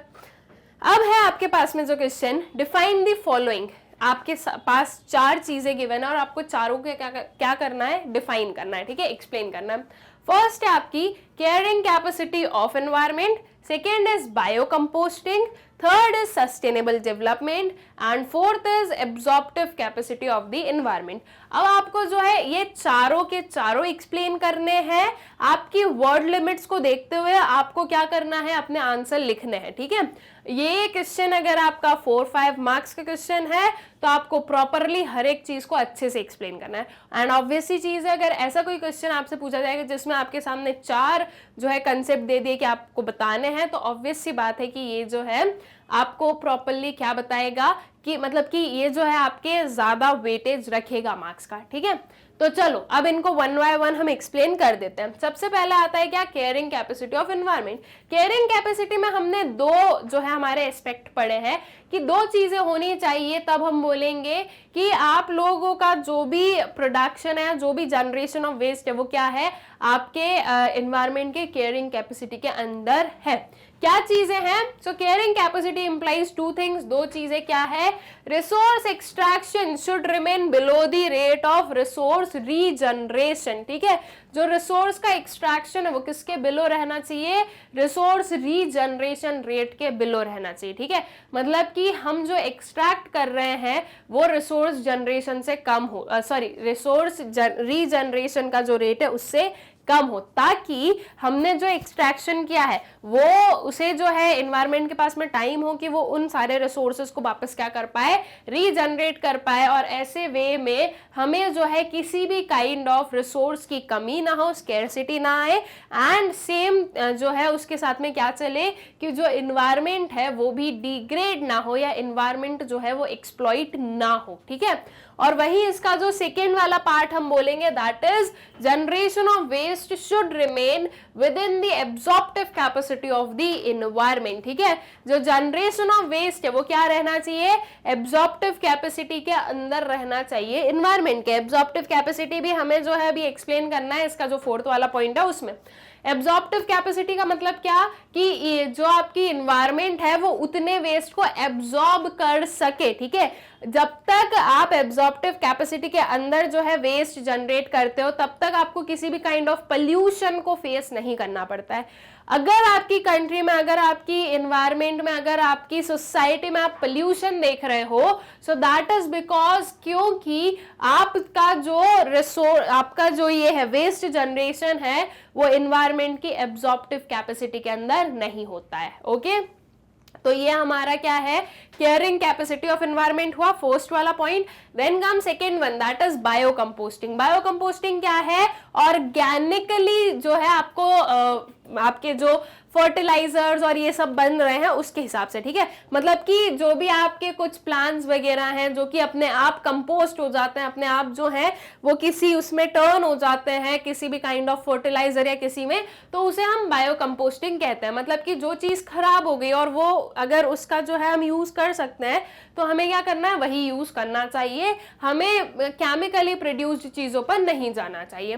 सो it is the process in which plant matter that has been decomposed and recycled as a fertilizer or manuals is used. It is considered as the key ingredient in organic farming as it is very rich in nutrients, ठीक है। that is plant वगैरह को जो है decompose कर दिया, recycle कर दिया in the form of fertilizers and all, और उन्हें जो है help किया गया, उनसे जो है उन्हें जो है use किया गया। तो ये काफी ऑर्गेनिकली हम बोलेंगे ऑर्गेनिक फार्मिंग होती है, ओके।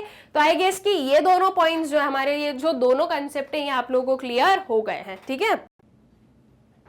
फिर आता है सस्टेनेबल डेवलपमेंट। तो ये क्या होता है, सस्टेनेबल डेवलपमेंट एक ऐसा डेवलपमेंट जिसमें आप ऐसे रिसोर्सेज को यूज कर रहे हो कि आपकी नीड्स भी फुलफिल हो जाए और आपकी कमिंग जनरेशन की भी फुलफिल हो जाए बिना किसी कॉम्प्रोमाइज किए हुए, ठीक है। ऐसे डेवलपमेंट को हम कहते हैं sustainable development. So it is the process which fulfils the need of present generation without challenging the ability of the future generations to fulfil their needs, implying that resources are not fully exploited but rationally utilized। ठीक है, क्या बोला हमने sustainable development में कि एक ऐसी process है जो कि फुलफिल करती है प्रेजेंट जनरेशन की नीड्स बिना किसी चैलेंज के, किस चीज के चैलेंज के, फ्यूचर जनरेशन को कोई भी चैलेंज किए बिना। ठीक है, और ये जो है ये इंप्लाई करती है कि आप रिसोर्सेज को फुली एक्सप्लॉइट नहीं कर रहे हो बल्कि उन्हें जो है रैशनली यूटिलाइज कर रहे हो। ठीक है, फिर आता है absorptive capacity of the environment. अब इसमें क्या आएगा, it means the ability of the environment to absorb degradation. ठीक है, डिग्रेडेशन को एब्जॉर्ब कर पाना, उस एबिलिटी को हम कहते हैं absorptive capacity of the environment. ठीक, आई गेस क्लियर है ये क्वेश्चन। फिर आ जाओ नेक्स्ट वाले क्वेश्चन पर। अब ये क्वेश्चन में आपके पास में दो चीजें गिवन है। फर्स्ट वाला है आपका define worker population ratio, what does it signifies, और जो इसका बी है वो क्या है, analyse the trends in sectoral distribution of workforce in India on the basis of the data. ठीक है, जो sectoral workforce, sectoral distribution of workforce है उसे हमें एनालाइज करना है। क्या गिवन है आपके पास में, trends in employment pattern given है, सेक्टर वाइज 1972 टिल 2012 के परसेंटेजेस गिवन है। सेक्टर है आपके पास में प्राइमरी, सेकेंडरी एंड सर्विसेज या फिर टर्शरी उसे आप बोल सकते हो। आपके पास में है 1972 73, 1983, 1993 टू 94, देन 1999 टू 2000 एंड 2011 12। ठीक है, ये जो है आपके पास में प्रॉपर क्या सेक्टोरियल डिस्ट्रीब्यूशन गिवन है। अब इसमें हम देख रहे हैं कि प्राइमरी सेक्टर देखो ना, इन 1972 कितना था, 74.3% था। वहीं अगर हम 2012 में देखें तो ये क्या हो गया है, 48.9 हो गया। सेकेंडरी सेक्टर की बात करें तो ये है आपका 10.9 यहाँ पर, और 2011-12 में देखें तो क्या हो गया है, 24.3 हो गया है, इसमें इंक्रीज हुआ है। सर्विसेज में देखें तो यहाँ पर 14.8 था एंड यहाँ पर कितना हो गया है, 26.8 हो गया। तो इससे हमें क्या समझ में आ रहा है कि with the passage of time जो प्राइमरी सेक्टर है उसमें जो एम्प्लॉयमेंट है वो कम हो रही है और जो दूसरे सेक्टर्स हैं उन पे एम्प्लॉयमेंट बढ़ रही है। और यही एक्चुअल में हम लोग चाहते हैं कि प्राइमरी सेक्टर पर जो है कम से कम लोग जो है क्या रहे, एम्प्लॉयड रहे। ठीक है, और ज्यादा जो है आपके सेकेंडरी या टर्शरी सेक्टर में एम्प्लॉयड रहे, क्योंकि प्राइमरी सेक्टर जो है वो बहुत ज्यादा ना तो ग्रोथ में कंट्रीब्यूट करती है और ना ही वो बहुत ज्यादा जो है किसी पर्सन की ग्रोथ में करती है। ठीक है, अगर वही हम दूसरी देखें तो वो इकोनॉमिक ग्रोथ में, जीडीपी में, सब में जो है वो आपका काफी एक परसेंटेज उसमें आता है आपका, साथ ही साथ जो आपकी ओवरऑल इनकम है वो भी ज्यादा बढ़ती है। ठीक है, तो अब हमें सबसे पहले तो वर्कर पॉपुलेशन रेशियो समझाना है, उसके बाद में हम जो है इस वाले डेटा को समझाएंगे। या फिर या तो आपको ये दोनों ए और be in option, in questions को आंसर करना है, या फिर आपको ये जो है हमारे पास में ए और बी इन्हें आपको आंसर करना है। अब इसमें क्या क्वेश्चन गिवन है, the prime minister urge to increase the rural income by increasing non farm activities. ठीक है, और वहीं एक और स्टेटमेंट है आपके पास में, Indian health system needs the increased dose of public expenditure to cure itself, defend और refute the given statement with valid arguments. ठीक है, ये जो दो स्टेटमेंट दी गई है हमें इन्हें डिफेंड करना है या रिफ्यूट करना है, किससे, जो वैलिड आर्ग्यूमेंट्स है उनके अकॉर्डिंग। ठीक है, एक है आपका कि जो प्राइम मिनिस्टर है वो अर्ज कर रहे हैं कि इंक्रीज करो, क्या इंक्रीज होगी रूरल इनकम, कैसे, by increasing non farm activities. और वहीं इसका बी वाला पार्ट देखें तो ये बोल रहा है कि इंडियन हेल्थ सिस्टम जो है उसे किस चीज की जरूरत है, increased dose of public expenditure, तभी वो अपने आप जो है, तभी जो है वो क्योर हो पाएगी। ठीक है, तो इन या तो आपको इन दोनों को आंसर करना है या उस दोनों को आंसर करना है।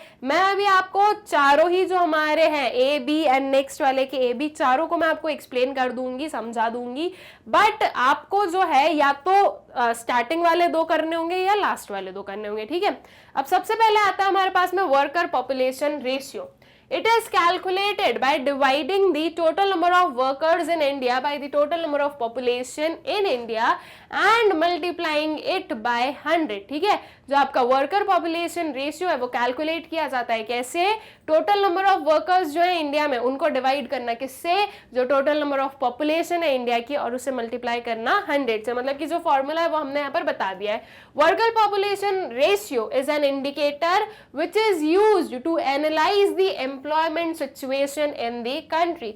जो वर्कर पॉपुलेशन रेशियो है वो किस चीज का इंडिकेटर है, वो इंडिकेटर है, या हम बोलेंगे कि वो यूज किया जाता है जो हमारी एम्प्लॉयमेंट सिचुएशन है इकोनॉमी की, उसे एनालाइज करने में। ठीक है, और इसके ये क्या सिग्निफाई करता है वो भी हमने लिखा। So it is very useful in determining the proportion of population that is actively contributing to the production of goods and services of the country. और एक और चीज क्या सिग्निफाई कर रहा है ये, it indicates the status of workers in the society and their working conditions. ठीक है, जो आपका वर्कर पॉपुलेशन रेशियो है वो सिग्निफाई करता है कि आपकी जो पॉपुलेशन है उसका कितना प्रपोर्शन है जो कि एक्टिवली वर्क कर रहा है या कंट्रीब्यूट कर रहा है जो production of goods and services है उसमें। और ये क्या इंडिकेट करता है, status of workers in the society and their working condition. ठीक है, इसके अलावा हम बोलेंगे कि ये दो चीजें और हमें जो है हम वर्कर पॉपुलेशन रेशियो में बताना चाहेंगे, that is higher ratio indicates the higher proportion of its population is involved in economic activities. अगर हायर रेशियो है तो वो क्या इंडिकेट करता है कि हायर पॉपुलेशन ऑफ पॉपुलेशन है जो कि इकोनॉमिक एक्टिविटीज में इन्वॉल्व है। वहीं अगर मीडियम या लो रेशियो है तो वो इंडिकेट करता है कि less people are involve in economic activities. Okay, तो आई गेस की क्लियर है आपको। जो हमारा फर्स्ट वाला पार्ट है that is worker population ratio क्या होता है और वो क्या सिग्निफाई करता है। फिर उसी का जो बी वाला पार्ट है दैट इज जो हमारे पास में टेबल दिया हुआ था उसे हम कर रहे हैं अब यहाँ पर एनालाइज। तो क्या लिखेंगे हम, इन 1972-73 74.3% of workforce was engaged in primary sector which declined to 48.9% in 2011-12. It shows the substantial shift from farm work to non-farm work. ठीक है, यहाँ पर आप लिखोगे shift from farm work to non-farm work. ठीक है, तो ये चीज हमने जो हमारा फर्स्ट वाला पॉइंट है उसमें हमने क्या एक्सप्लेन किया, अपना जो प्राइमरी सेक्टर में हम लोगों ने जो पूरा ट्रेंड देखा उसे। ठीक है, फिर सेकेंडरी सेक्टर में क्या हुआ, secondary sector is showing a promising future for the Indian workforce as shares of this sector have increased from 10.9% to 24.3%। ठीक है, जो सेकेंडरी सेक्टर है उसमें हमें क्या देखने को मिला, एक प्रॉमिसिंग फ्यूचर, कि यहाँ पर जो है इंडियन वर्कफोर्स का प्रॉमिसिंग फ्यूचर है, क्योंकि हम इसमें देख रहे हैं कि जो शेयर्स है वो इंक्रीज हो रहा है, जो आपका नॉट शेयर्स, जो आपका सेक्टर का जो शेयर है वो इंक्रीज हो रहा है फ्रॉम 10.9% से लेकर 24.3% तक ये चला गया। ठीक है, वही हम सर्विस सेक्टर की बात करें तो service sector is also showing promising future for the Indian workforce as it have increased from 14.8% to 26.8%। ठीक है, तो ये हमने जो है तीनों ही सेक्टर में जो वेरियस एम्प्लॉयमेंट या वर्कर डिस्ट्रीब्यूशन है वो देखा है। ठीक है, तो ये हमारा जो फर्स्ट वाला क्वेश्चन है वो कंप्लीट होता है, दैट इज और के पहले वाला क्वेश्चन। अब जो और के बाद वाले हमारे ए और बी हैं वो हम लोग देखें तो ये हमारा आता है ए, that is non-farm activities can lead to rise in income of people in rural sector in following ways।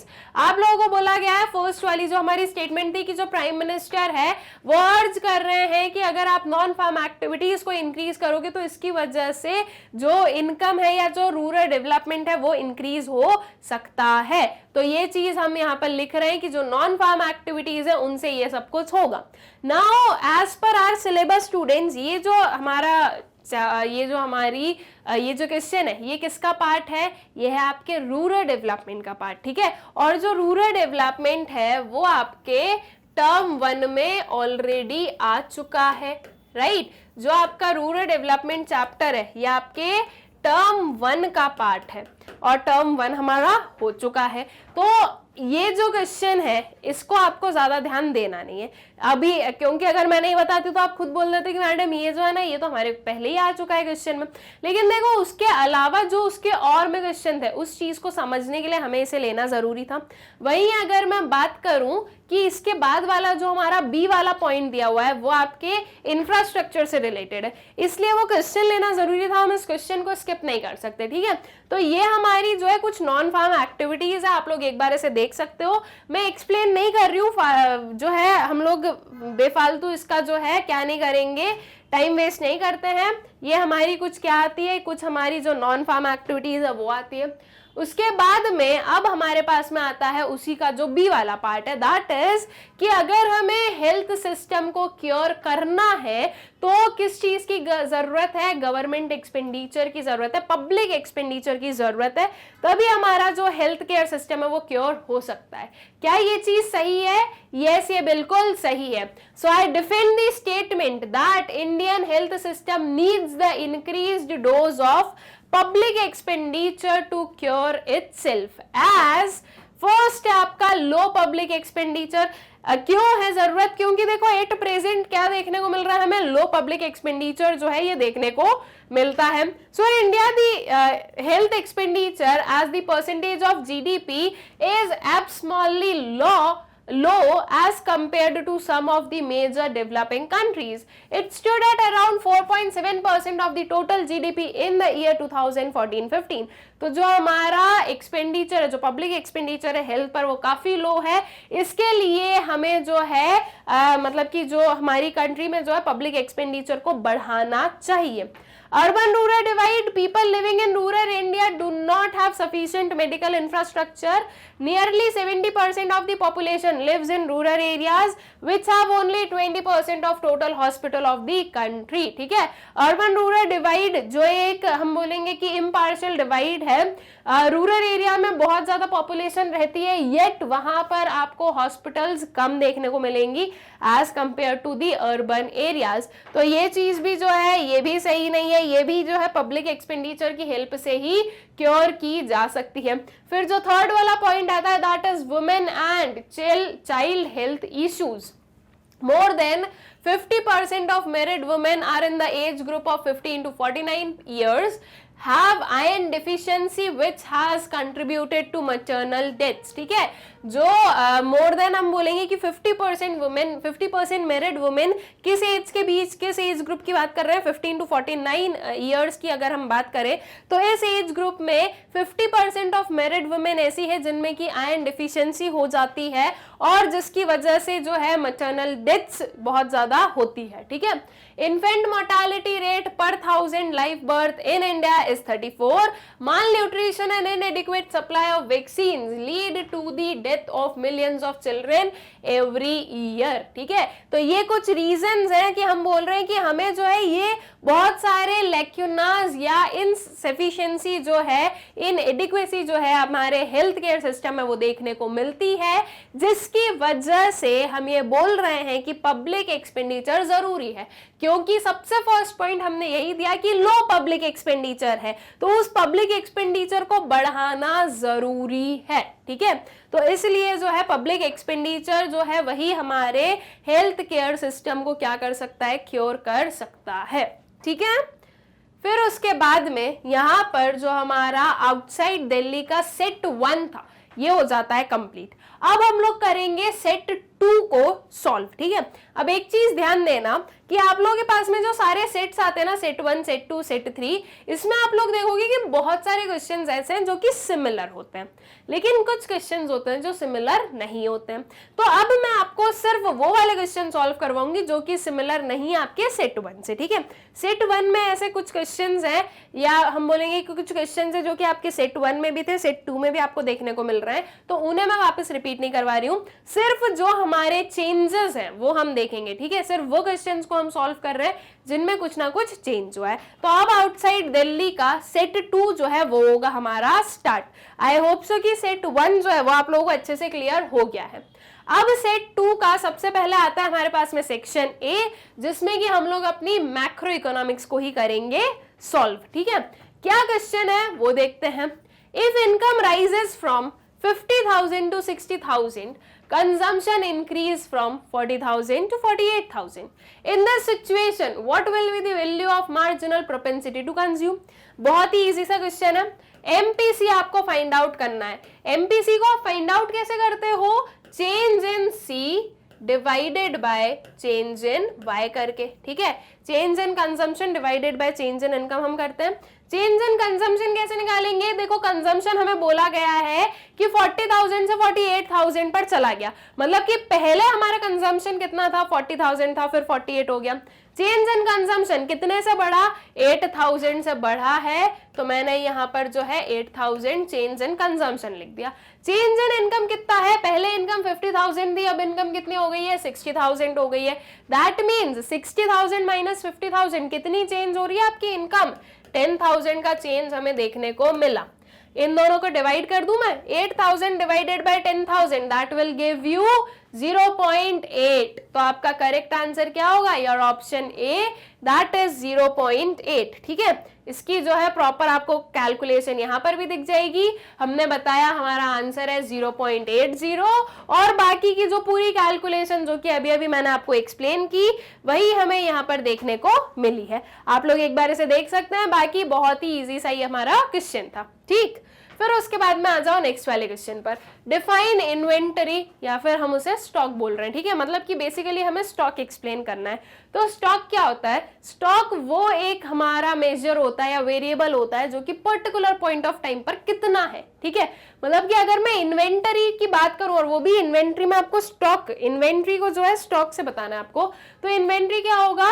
वो सारे गुड्स जो कि आपके पास में है, या वो सारी जो अनसोल्ड स्टॉक है eight a particular point of time, उसे हम इन्वेंटरी कहेंगे. So it refers to the amount of unsold stock at a particular point of time. It is a static concept and are not time dimensional. ठीक है, ये एक static concept है, मतलब कि एक हम particular point of time पर बात करते हैं. ये एक आपका time dimensional चीज नहीं है. ठीक है, सो इन्वेंट्री ये हो गई हमारी. That is, it refers to the amount of unsold stock at a particular point of time. और इसका एग्जांपल हम क्या दे रहे हैं? Stock of goods at godown on 31st July. 31st जुलाई को कितना जो है हमारे पास में गुड्स है, वो जो स्टॉक ऑफ गुड्स है वो आपका आ गया 31st जुलाई को, तो वो हम बोलेंगे दैट इज इन्वेंट्री. ठीक, फिर उसके बाद में आ जाते हैं नेक्स्ट वाले क्वेश्चन पर. Management of water polluting oil refinery says that is oil refinery ensures welfare through its contribution to gross domestic product. Defend or refute the argument of management with respect to GDP as a welfare measure of the economy. क्या question है कि जो management है, किसका management? Water polluting oil refinery. ठीक है, वो बोलते हैं कि हम जो है किसमें कंट्रीब्यूट कर रहे हैं? वेलफेयर में. वेलफेयर में कैसे? क्योंकि हम जीडीपी को इंक्रीज कर रहे हैं. ठीक है, हम वेलफेयर में कैसे कंट्रीब्यूट कर रहे हैं? With the help of GDP.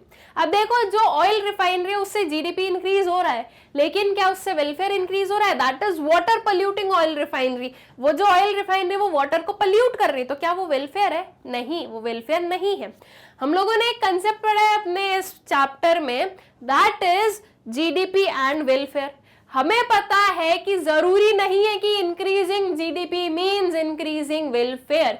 बस वही चीज हमें यहाँ पर एक्सप्लेन करनी है कि ये जो मैनेजमेंट है, इसका जो आर्ग्यूमेंट है वो हमें बताना है. या तो हमें इसे डिफेंड करना है, या इसे हमें रिफ्यूट करना है. किसके रिस्पेक्ट में? GDP as the welfare measure of the economy. ठीक है, तो चलो इसका आंसर देख लो. I refute the argument. हम रिफ्यूट कर रहे हैं, हम इसे डिफेंड नहीं करेंगे, मतलब कि हम इसके जो है फॉर में नहीं बोल रहे हैं, हम इसके अगेंस्ट में बात कर रहे हैं. So I refute the argument of management with respect to GDP as a welfare of the economy, because generally GDP presents the picture of the whole economic system of the economy, but it is not a satisfaction of economic welfare. GDP and welfare are not related to each other, because GDP और welfare जो है वो एक दूसरे से related नहीं है, because उसके various reasons हैं. change in price. If GDP increases due to increase in general price level, then it will not be reliable index of welfare. ठीक है, उसके बाद में real rate of population growth. If the rate of population growth is higher, then GDP rate will reduce the per capita availability of goods and services, which will affect the economic welfare. मतलब कि जो various हमारे पास में reasons है जिससे हम बोलते हैं कि जीडीपी और वेलफेयर जो है वो एक चीज नहीं है, या हम ये बोलते हैं कि increasing GDP does not necessarily means increasing welfare, बस उसी चीज को जो है हमें यहाँ पर क्या करना है, एक्सप्लेन करना होगा. Distribution of GDP, increase in GDP may be due to increase in production. It may be possible improvement is not affected with economic welfare. ठीक है, जो distribution of GDP है हो सकता है उसकी वजह से वेलफेयर नहीं हो रहा है, बल्कि जो जीडीपी है वो किसी भी एक सेक्टर की वजह से इंक्रीज हो रहा है और सिर्फ वही सेक्टर को उसका जो है क्या मिल रहा है, उसका जो फायदा है वो देखने को मिल रहा है. ठीक है, उसके बाद में यहाँ पर वो क्वेश्चन हो जाता है कंप्लीट. अब आता है हमारे पास में नेक्स्ट क्वेश्चन. अब देखो ये जो नेक्स्ट क्वेश्चन है इसे देखकर कुछ याद आ रहा है, इसी काइंड का क्वेश्चन हम लोगों ने अपने सेट 1 में भी सॉल्व किया था. डिफरेंस क्या था, यहाँ पर कुछ चीजें चेंज हो गई है, कुछ अमाउंट चेंज हो गई, या फिर यहाँ पर कुछ जो है हमारे वेरिएबल्स चेंज हो गए, लेकिन जो काइंड ऑफ क्वेश्चन है वो वैसा ही है. क्या क्वेश्चन है, given the following information identify whether the economy is in equilibrium और नॉट. हमारी जो इकोनॉमी है वो इक्विलिब्रियम पर है या नहीं है, इस चीज को हमें एक्सप्लेन करना है, इस चीज को हमें बताना है with the help of this. ठीक है, क्या क्या गिवन है, autonomous consumption and autonomous consumption and investment expenditure given है, marginal propensity to save given है और नेशनल इनकम गिवन है. जैसे हम लोगों ने अपने सेट 1 में सॉल्व किया था सेम वे में हम इसमें भी सॉल्व करेंगे. सबसे पहले हम अपना कंजम्पशन निकाल लेंगे, उसके बाद में या तो आप एडी निकाल लो आपका कंजम्पशन प्लस इन्वेस्टमेंट कर कर, या फिर आप इनकम माइनस कंजम्पशन कर कर सेविंग निकाल लो, और फिर आप बता दोगे कि ये इक्विलिब्रियम पर है या नहीं है. देखो एकदम ईजी हो जाएगा. कंजम्पशन को कैसे फाइंड आउट करोगे, सी बार प्लस बी वाई. अब मैं बहुत ज्यादा एक्सप्लेन नहीं कर रही हूँ, ये चीज मैं आपको ऑलरेडी एक्सप्लेन कर चुकी हूँ इसलिए. ठीक है, सी बार ऑटोनॉमस कंजम्पशन कितना हो गया, ये हो गया आपका 200. बी वाई यहाँ पर एमपीएस गिवन है, एमपीसी चाहिए, 1 माइनस 0.7 विल गिव यू 0.3, तो ये आ गया आपका 0.3. और नेशनल इनकम आपकी कितनी है, 1000 है, इसको मल्टीप्लाई कर दो 1000 से, तो ये कितनी हो गई, ये हो गई आपकी 200 प्लस 3000. ठीक है, 200 प्लस 300 आएगा, सॉरी क्योंकि यहाँ पर तो ये 0 है, ये 0 यहाँ से कैंसिल हो गया, 300. तो आपका जो कंजम्पशन है वो कितना आ गया, आपका कंजम्पशन आ गया 500. ओके, अब कंजम्पशन आपका 500 आ गया है, आपका इन्वेस्टमेंट 200 है. अगर मैं इनकम में से कंजम्पशन माइनस भी कर दूं, दैट इज 1000 माइनस 500 भी कर दूं, तो मेरी सेविंग 500 हो रही है, जो कि आपके इन्वेस्टमेंट के इक्वल नहीं है. तो हम बोलेंगे कि हमारी जो इकोनॉमी है वो इक्विलिब्रियम पर नहीं है. ओके, तो आई गेस क्लियर ये चीज. उसके बाद में इसी का जो बी वाला क्वेश्चन है उस पर आओ. देखो वही जो है सेट 1 में भी हमारे पास में सेम ए क्वेश्चन था, बी क्वेश्चन था. बी क्वेश्चन में ये डायग्राम था, यहाँ पर भी है, बस कुछ यहाँ पर क्वेश्चन चेंज हो गया होगा. देख लेते हैं क्या क्वेश्चन है. At which level of income average propensity to consume will be equal to 1 and why. जो एवरेज प्रोपेंसिटी टू कंज्यूम है वो 1 के इक्वल कब होगी और क्यों. तो देखो ये डायग्राम देखो, यहाँ पर मैंने लास्ट वाला जब यही क्वेश्चन करवाया था तब मैंने बताया था आपको कि एपीएस 0 कहाँ पर होगा, और जहां पर एपीएस 0 है वहां पर मैंने ये भी बताया था कि एपीसी इज इक्वल्स टू 1 होगा, और वही हमें बताना है कि एपीसी इज इक्वल्स टू 1 कब हो रहा है. सो एट पॉइंट बी यहाँ पर आपकी जो सेविंग है वो क्या है, 0 होती है. ठीक है, तो इस पॉइंट पर हमारा जो कंजम्पशन है वो किसके इक्वल होता है, इनकम के इक्वल होता है. दैट मीन्स कि आपकी जितनी भी इनकम है आप पूरी की पूरी इनकम यूज कर रहे हो फॉर कंज्यूमिंग. ठीक है, तो ये C is equals to Y वाली सिचुएशन है. तो यहाँ पर इस प्लेस पर आपका जो एपीसी है वो इज इक्वल्स टू 1 होता है. इस चीज को हम जो है प्रॉपरली न्यूमेरिकली देख भी सकते हैं. APC is equals to C divided by y होता है, c की जगह पर मैं y लिख दूं तो y divided by y is equals to 1, ठीक है। तो एट पॉइंट बी आपका जो एवरेज प्रोपेंसिटी टू कंज्यूम है वो किसके इक्वल होगा, 1 के इक्वल होगा। और कौन से पॉइंट पर हुआ, कब, एट विच इनकम लेवल, तो हम ये बोलेंगे कि जब आपकी सेविंग 0 होती है। इनकम लेवल तो एज सच हमें यहाँ पर पता नहीं है, तो इसलिए जो है हम यहाँ पर इनकम लेवल तो नहीं बता सकते, बट येट हम ये बताएंगे कि जब आपकी सेविंग 0 है at break even level of income, जो आपका एपीसी है वो किसके इक्वल होता है, 1 के इक्वल होता है, ठीक है। और वहीं जो इसका बी वाला जो आप इसका सेकेंड वाला पॉइंट है, that would be what is the significance of saving curve above the point B. ये पॉइंट बी के अबव जो सेविंग कर्व है इसका क्या सिग्निफिकेंस है। तो पॉइंट बी के अबव हम क्या देख रहे हैं कि सेविंग पॉजिटिव एक्सेस में आ गई है, दैट मीन्स अब जो है सेविंग बढ़ रही है। और ये बोलेंगे हम पॉइंट बी के अबव कि कुछ ना कुछ जो अमाउंट है वो सेव किया जाता है। बिलो पॉइंट भी हम बोलते हैं डिस सेविंग हो रही है, और अबव पॉइंट भी हम बोलेंगे कि सेविंग की जा रही है। ओके तो चलो अब इसका आंसर देख लो, ये आ गई है आपकी क्या, ऑटोनॉमस कंजम्पशन, ठीक है। यहाँ पर ये आपका एमपीसी, यहाँ पर देखो एक स्लाइड से मिस्टेक हुई है। यहाँ पर क्या गिवन है, marginal propensity to save given है, दैट इज 0.70। अगर ये कंज्यूम होता तो हम इसे एज इट इज लेते, अगर ये सेव है तो हम इसे क्या लेंगे, 0.70 जो है वो हमारी एमपीएस हो गई, और एमपीसी आपकी फिर क्या होगी, 0.30 होगी। तो अब या तो आंसर या क्वेश्चन दोनों में से एक जगह पर कुछ ना कुछ मिस्टेक हुई है, एस और सी में, बट मैं आपको दोनों वे से समझा दी हूं। मैंने एस से समझा दिया था कि अगर मार्जिनल प्रोपेंसिटी टू सेव 0.70 है तो हमारा मार्जिनल प्रोपेंसिटी टू कंज्यूम 0.3 होता, और उससे जो है हम अपने आंसर पर पहुंचे तो हमारा कंजम्पशन 500 आया था। अब अगर मैं ऐसे केस में देखूं जहां पर हम बोल रहे हैं कि एमपीसी जो है वह आपका 0.70 है, ठीक है, मैं क्या बोल रही हूँ कि एमपीसी 0.70 है, तो फिर अब आपका कंजम्पशन क्या हो जाएगा, इस बी की जगह पर आपने जो है क्या लिया है, 0.70 लिया है, मल्टीप्लाइड बाय 100, इन दोनों को मल्टीप्लाई किया 700 आया, 200 प्लस 700 विल गिव यू 900। अब अगर आप आपकी इनकम से कंजम्पशन निकाल रहे हो, सॉरी इनकम एंड कंजम्पशन से सेविंग निकाल रहे हो, तो सेविंग आपकी कितनी आ जाएगी, वो आ जाएगी आपकी 100। या फिर मैं बोल रही हूँ कि मुझे एडी फाइंड आउट करना है, तो एडी आ गया मेरा सी प्लस आया, दैट इज 900 प्लस 200, ये आ गई आपकी 1100 करोड़, और जो हमारी इनकम है दैट इज जो हमारा एएस है वो कितना है, 1000 करोड़ है।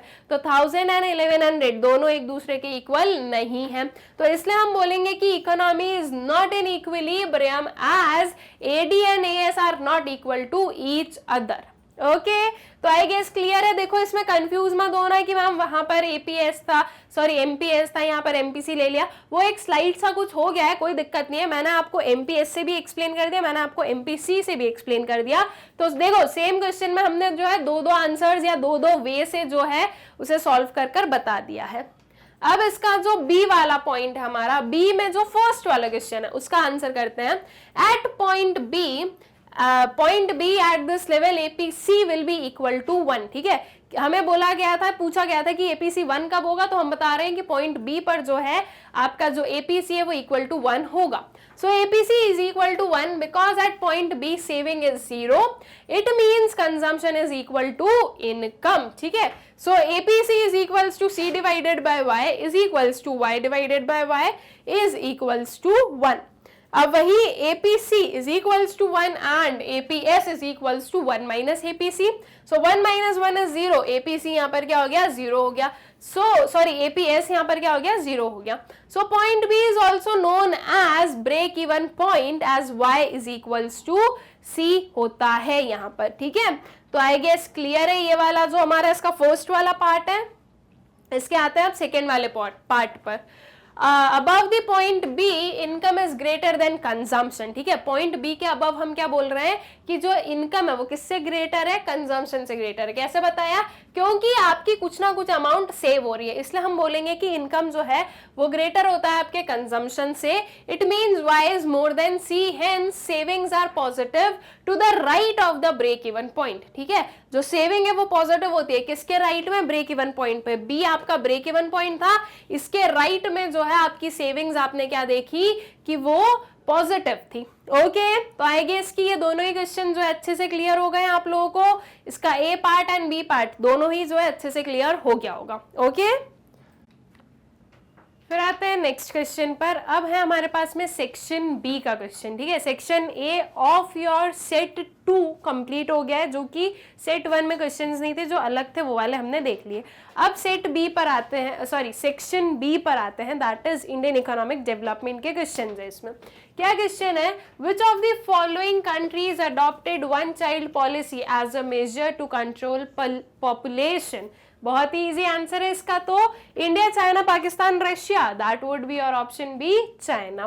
फिर नेक्स्ट वाला क्वेश्चन है, state and discuss any 2 environmental concerns faced by India in present times. ठीक है, कोई भी 2 हमें क्या बताना है, एनवायरमेंटल कंसर्न्स हमें बताने हैं जो कि इंडिया ने फेस किए हैं प्रेजेंट टाइम्स में। और बी है आपका discuss the importance of credit and rural development. अब देखो ये वाला जो क्वेश्चन है ये फिर से क्या है, आपके टर्म 1 का ऑलरेडी ये जो है कंप्लीट हो चुका है, रूरल डेवलपमेंट। इसलिए हम इस वाले क्वेश्चन को आंसर नहीं करेंगे, हम सिर्फ ये फर्स्ट वाले क्वेश्चन को आंसर कर देते हैं, that is state and discuss any 2 environmental concerns faced by India in the present times. तो देखो आंसर लिख देते हैं, there are many environmental issues faced by India in present times, some of them are air pollution, growing water scarcity, water pollution, biodiversity loss, etc.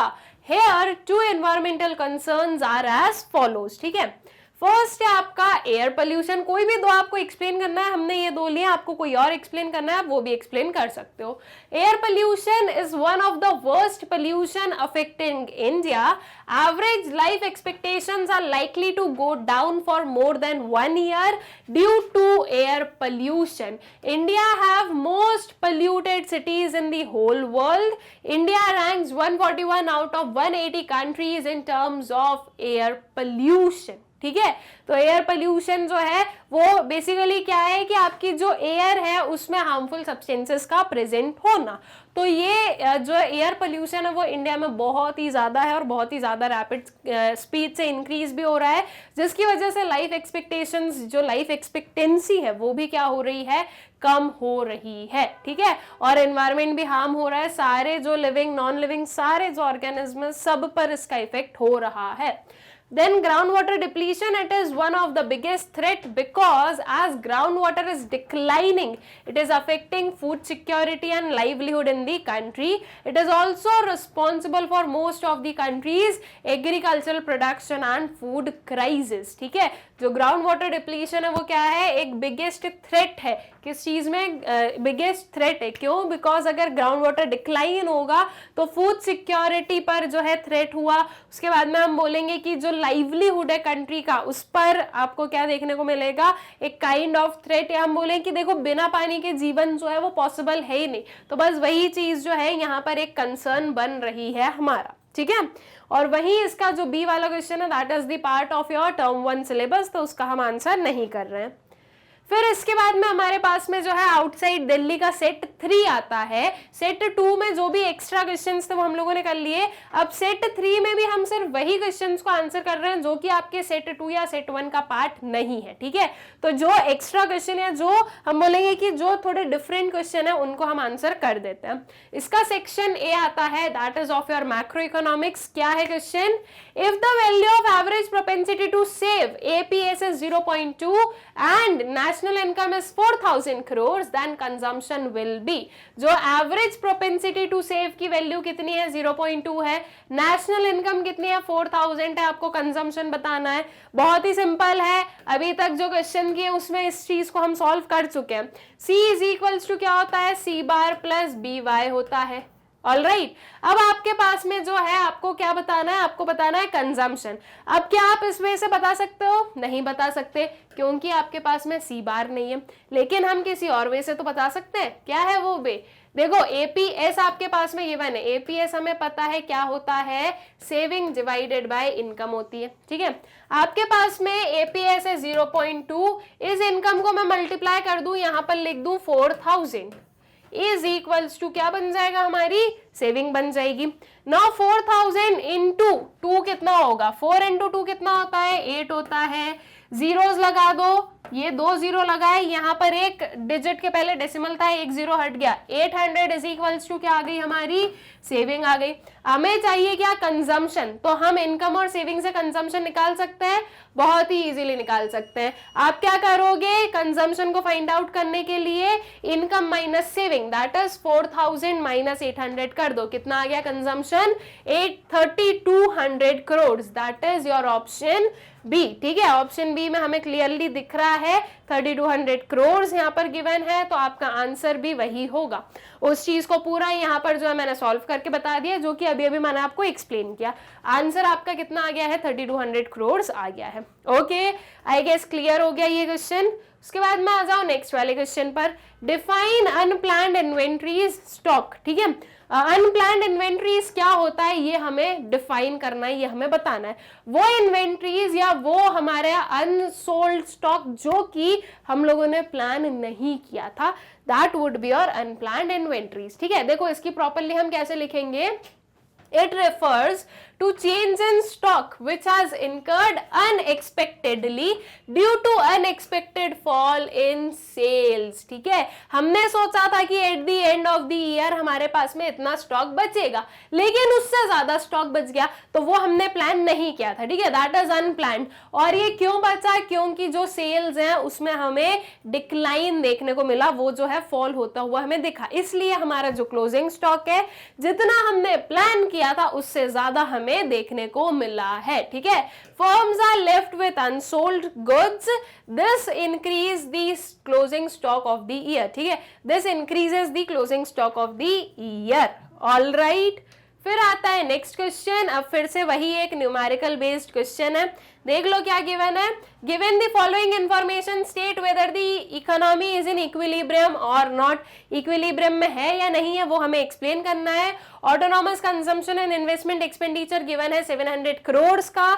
उसके बाद में marginal propensity to save given है आपके पास में 0.8 एंड नेशनल इनकम गिवन है आपके पास में 4000। अब जैसे लास्ट के दो सेट्स में हम लोगों ने सॉल्व किया, सेम वे में हम इसे भी सॉल्व करके बता देंगे कि इक्विलिब्रियम पर है या नहीं है। अब इसमें भी एज इट इज आपका बी वाला पार्ट भी है, जिसमें आपके पास में सेम डायग्राम है। क्या क्वेश्चन है वो देखें। First, at which level of income our average propensity to save will be equal to 0 and why? APS कब 0 होगा और क्यों? अब अभी तक तो हम लोग सीख गए कहां पे 0 है, इस बी पॉइंट पर APS 0 है। और क्यों 0 है, क्योंकि this is the break even level या ब्रेक इवन पॉइंट जहां पर आपका कंजम्पशन और इनकम इक्वल है। तो जब आपका कंजम्पशन इनकम के इक्वल है तो सेविंग कुछ हो ही नहीं रही है, इसलिए उस पॉइंट पर आपका APS जो है वो 0 होगा। ठीक है, What does OA, ये OA जो है, what does OA signify with respect to the consumption function? OA क्या सिग्निफाई करता है with respect to consumption function? तो ये आपको बताता है आपकी डिस सेविंग। ठीक है, जितना ऑटोनॉमस कंजम्पशन होगा उतनी ही आपकी क्या होती है, डिस सेविंग होती है।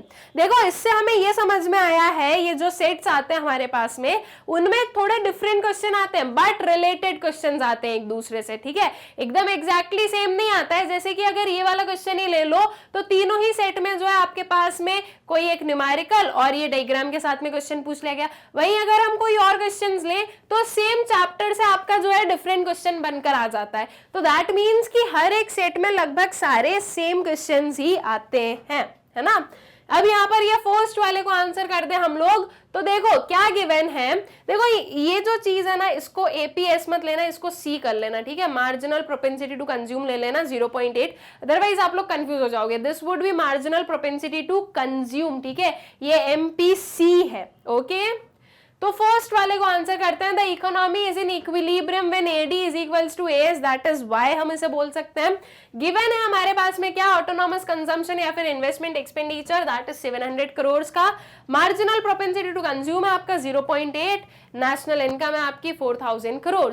अब जो कंजम्पशन है वो क्या होगा, C bar plus B Y that is 700 plus 0.8 into 4000, इन दोनों को मल्टीप्लाई करोगे तो कितना आ गया, 3200 आ गया, इसमें प्लस कर दिया 700, तो आपके पास में आ गई है कितनी, 3900 करोड़। ये आपका कंजम्पशन है। हमारे एडी में क्या आता है, सी प्लस आई आता है, कंजम्पशन दैट इज 3900 करोड़ में आप अब क्या ऐड करोगे, आपका आई दैट इज 700 करोड़ का, ठीक है। सो दैट वुड बी कितना हो गया, ये 4600 करोड़, ठीक है। एडी कितना हो गया, 4600 करोड़। एएस या फिर मैं बोलूं कि वाई कितना है, 4000 है, तो 46 एंड 4000 डिफरेंस है ना, तो दैट मीन्स कि आपकी जो इकोनॉमी है वो इक्विलिब्रियम पर नहीं है। So the economy is not in equilibrium as AD and AS are not equal to each other, ठीक है। आई गेस क्लियर है ये क्वेश्चन। उसके बाद में आ जाओ नेक्स्ट वाले क्वेश्चन पर आप लोग, मतलब कि इसी का जो बी वाला क्वेश्चन है उस पर आ जाओ कि एपीएस जो है वो कब क्या होगी, एपीएस जो है वो कब आपकी जीरो होगी। तो at the point B APS हमारा जीरो होता है। So at break even point average propensity to save will be equal to 0 because when income is equal to consumption the saving is 0 and also APS will also be 0, ठीक है। और ऐसा क्यों हो रहा है, क्योंकि जब इनकम किसके इक्वल है, कंजम्पशन के इक्वल है, तो सेविंग क्या है आपकी 0 है और एपीएस भी क्या है आपका 0 है। For example APS is equals to S divided by Y that is 0 divided by 200, तो इसका आंसर क्या आ गया, 0 आ गया। हमने अज्यूम कर लिया कि हमारा जो y है वो 200 है और सेविंग कितनी है, 0 है, तो ये हमने अगर इससे एपीएस निकाला तो वो आपका 0 आया है, ठीक है। इस वे से जो है इसे हमने फाइंड आउट करके बता दिया with the help of example, ठीक। फिर इसी का जो सेकेंड वाला है, बी का जो सेकेंड वाला पार्ट है, in respect of saving function OA signify this saving, on the other hand in respect to consumption function OA signify autonomous consumption, ठीक है। देखो अगर हम बोल रहे हैं सेविंग फंक्शन के रिस्पेक्ट में ओए क्या सिग्निफाई कर रहा है, तो वो हो गई आपकी डिस सेविंग, और अगर वही मैं कंजम्पशन फंक्शन के हिसाब से बताऊं कि ओए क्या सिग्निफाई कर रहा है, तो वो ऑटोनॉमस कंजम्पशन है। जितना आपका ऑटोनॉमस कंजम्पशन होता है वही सेम अमाउंट हम जो है उसके अपोजिट में लेते हैं, तो डिस सेविंग हमें देखने को मिलती है, राइट, माइनस सी बार हम उसे बोलते हैं। तो अगर मैं कंजम्पशन फंक्शन की जो है कंजम्पशन फंक्शन के साइड से मैं अगर बताना चाहूं कि ओए क्या है बता रहा है, so that is autonomous consumption due to which income is 0 then consumption will be so saving is negative, ठीक है। क्या बोलना चाह रहे हैं कि जब इनकम 0 है तब भी कुछ ना कुछ कंजम्पशन हो रहा है, इसलिए जो है सेविंग आपकी नेगेटिव में, ठीक है। At last we can say that consumption function and saving function are complementary, ठीक है। हम क्या बोल सकते हैं कि कंजम्पशन और सेविंग फंक्शन कॉम्प्लीमेंट्री, मतलब कि दोनों जो है हम साथ में यूज करते हैं, दोनों को साथ में यूज कर हमारे पास में इनकम आती है, that is Y is equals to C plus S बनती है। ओके, आई गेस क्लियर है दिस, ये चीज आप लोगों को। अब सेक्शन बी आ जाता है आपके यही सेट 3 का, ठीक है। सेक्शन बी क्या बोल रहा है, great proletarian cultural revolution was introduced under the leadership of, जो ग्रेट पॉलिटेरियन कल्चरल रेवोल्यूशन है वो किसकी लीडरशिप में इंट्रोड्यूस किया गया था, Mao Zedong, JL Nehru, MK Gandhi, MA Jinnah, किसके उसमें, माओ हम लोगों ने सुना है ना, उन लोगों ने किया था, तो दैट वुड बी और ऑप्शन ए माओ जेडोंग, ठीक है। कि ग्रेट पॉलिटेरियन कल्चरल रेवोल्यूशन इनकी जो है रूलरशिप या इनकी लीडरशिप के अंदर जो है इंट्रोड्यूस हुआ था। फिर नेक्स्ट वाला क्वेश्चन है, what is meant by sustainable development, discuss briefly 2 strategies of sustainable development. Sustainable development क्या होता है और इसकी कोई 2 स्ट्रैटेजीज हमें क्या करनी है, डिस्कस करनी है, ठीक है। तो देखो आंसर देख लो। अब सस्टेनेबल डेवलपमेंट हमें पता ही है बहुत अच्छे से, it refers to that development which allow all future generation to have an average quality of life. The aim of it is to ensure that present generation should leave quality of life for next generation. The term sustainable development has its origin in IUCN, that is International Union for the conservation of natural resources, ठीक है। तो sustainable development क्या है? Sustainable development एक ऐसा development है जो कि अलाउ करता है फ्यूचर जनरेशन को कि उन्हें भी जो है एक क्वालिटी लाइफ मिले, ठीक है। दैट मीन्स ऐसा नहीं है कि जब तक वो लोग जो फ्यूचर जनरेशन जब बॉर्न हो तब ऐसा ना हो कि उन्हें जो है उनकी जो क्वालिटी ऑफ लाइफ हो बिल्कुल डिटोरिएटेड हो, ऐसी ना हो, ठीक है। ये सस्टेनेबल डेवलपमेंट जो है ये ऐसा बोलता है कि आप जो हो आपके सारे जो गुड्स हैं, सारे जो रिसोर्सेज हैं उन्हें ऐसे यूज करो कि उन रिसोर्सेज को हमारी फ्यूचर जनरेशन को कॉम्प्रोमाइज नहीं करना पड़े। ओके, अब कुछ जो स्ट्रैटेजीज है, स्ट्रैटेजीज ऑफ सस्टेनेबल डेवलपमेंट, वो कुछ ये है। फर्स्ट वाला आ गया आपका use of cleaner fuels. Cleaner fuels को यूज करो, जो पोल्यूटेड फ्यूल्स हैं उन्हें मत यूज करो ताकि जो हमारा एनवायरमेंट है वो क्लीन रहे, ठीक है। So in urban areas, use of CNG is being promoted to be used as fuel. In Delhi, use of CNG in public transport has significantly lowered air pollution. ठीक है. So in rural areas, households generally use wood, dung cake or other biomass as fuel. These fuels have several adverse implications like deforestation, reduction in green cover, wastage of cattle, dung and air pollution. To overcome this problem, use of LPG and gobar gas is being promoted as they are cleaner fuels. ठीक है, तो ये कुछ हमारा एक जो strategy वो क्या हो सकती है कि क्लीनर फ्यूल्स को यूज किया जाए। फिर जो नेक्स्ट स्ट्रैटेजी है वो कुछ ये आ गई हमारी, establishment of mini hydel plant, ठीक है। मिनी हाइड्रल प्लांट का क्या करना? स्टैब्लिशमेंट करना। So in mountain regions perpetual steams can be found almost everywhere. These steams can be used to generate electricity through mini hydril plants. These power plants are more or less environment friendly and generate enough power to meet local demands. Moreover, large scale transmission towers and cables are also not required in such plants. ठीक है, mini hydel plant से क्या हो रहा है? Energy का generation हो रहा है। जो बिग बिग प्लांट्स है वो आपको सेटल या स्टैब्लिश करने की जरूरत नहीं है। जो मिनी हाइड्रल प्लांट्स है वो बिना किसी वेस्टेज या हम बोले कि बहुत ही मिनिमम वेस्ट या मिनिमम जो है हम पहुंचा कर और जो है आपको एनर्जी प्रोवाइड कर पाते हैं। तो जहां पर पॉसिबल हो सकता है हमें क्या स्टैब्लिश करने चाहिए? मिनी हाइड्रल प्लांट्स को स्टैब्लिश करना चाहिए। ओके, आई गेस ये चीज भी क्लियर है। विद दिस स्टूडेंट्स हम लोगों का जो कौन सी ईयर का क्वेश्चन पेपर है? Of the year 2000 outside Delhi के सेट 1, सेट 2 एंड सेट 3, इन तीनों ही सेट को हम कर लेते हैं कंप्लीट। आई होप सो कि आप लोगों को ये तीनों ही सेट जो है वो अच्छे से क्लियर हो गए होंगे। ये तो थे आउटसाइड दिल्ली के। हम लोग जो है हम दिल्ली के भी जो क्वेश्चन पेपर्स हैं उन्हें भी सॉल्व करेंगे। द मेन मोटिव इज कि हम क्वेश्चन पेपर्स को सॉल्व कर बस इतना चाह रहे हैं कि आप लोगों को जो है अच्छे से क्लियर हो जाएगी कैसे क्वेश्चंस पूछे जाते हैं और कैसे पूछे जा सकते हैं, उन्हें आपको कैसे आंसर करना होता है, ठीक है। तो जितने मैक्सिमम क्वेश्चंस हम सॉल्व कर पाएंगे हम उतने मैक्सिमम सॉल्व करेंगे। ओके, तो आई गेस कि ये जो पूरा हमारा 2020 के आउटसाइड दिल्ली के जो तीनों सेट थे आई गेस आप लोगों को अच्छे से क्लियर हो गए हैं। विद दिस हम लोग इस पर्टिकुलर लेक्चर को एंड करते हैं और इसे खत्म करने से पहले मैं आप लोगों को ये बोलना चाहूंगी कि अब मैग्नेट ब्रेन्स जो है वो हिंदी मीडियम स्टूडेंट्स के लिए भी अवेलेबल है। उसके लिए सोलली एक अलग चैनल बना हुआ है, that is magnet brains Hindi. आप लोगों को जाकर इस चैनल को करना है सब्सक्राइब, इसे भी इस चैनल को करना है शेयर, ताकि ये जो चैनल है ये ज्यादा से ज्यादा स्टूडेंट्स तक पहुंच पाए और ज्यादा से ज्यादा स्टूडेंट्स को जो है इस चीज की इंफॉर्मेशन मिल पाए कि अब मैग्नेट ब्रेन्स हिंदी मीडियम में भी अवेलेबल है। Also students, for your convenience magnet brains के वीडियोस आप लोग एक्सेस कर सकते हो हमारी जो ऑफिशियल वेबसाइट है www.magnetbrains.com और जो हमारा ऐप है वहां से भी। ऑल्सो हमारा जो यूट्यूब चैनल है आप लोग उसे सब्सक्राइब करें, इन वीडियोस को ज्यादा से ज्यादा शेयर करें and also do like the videos. Thank you.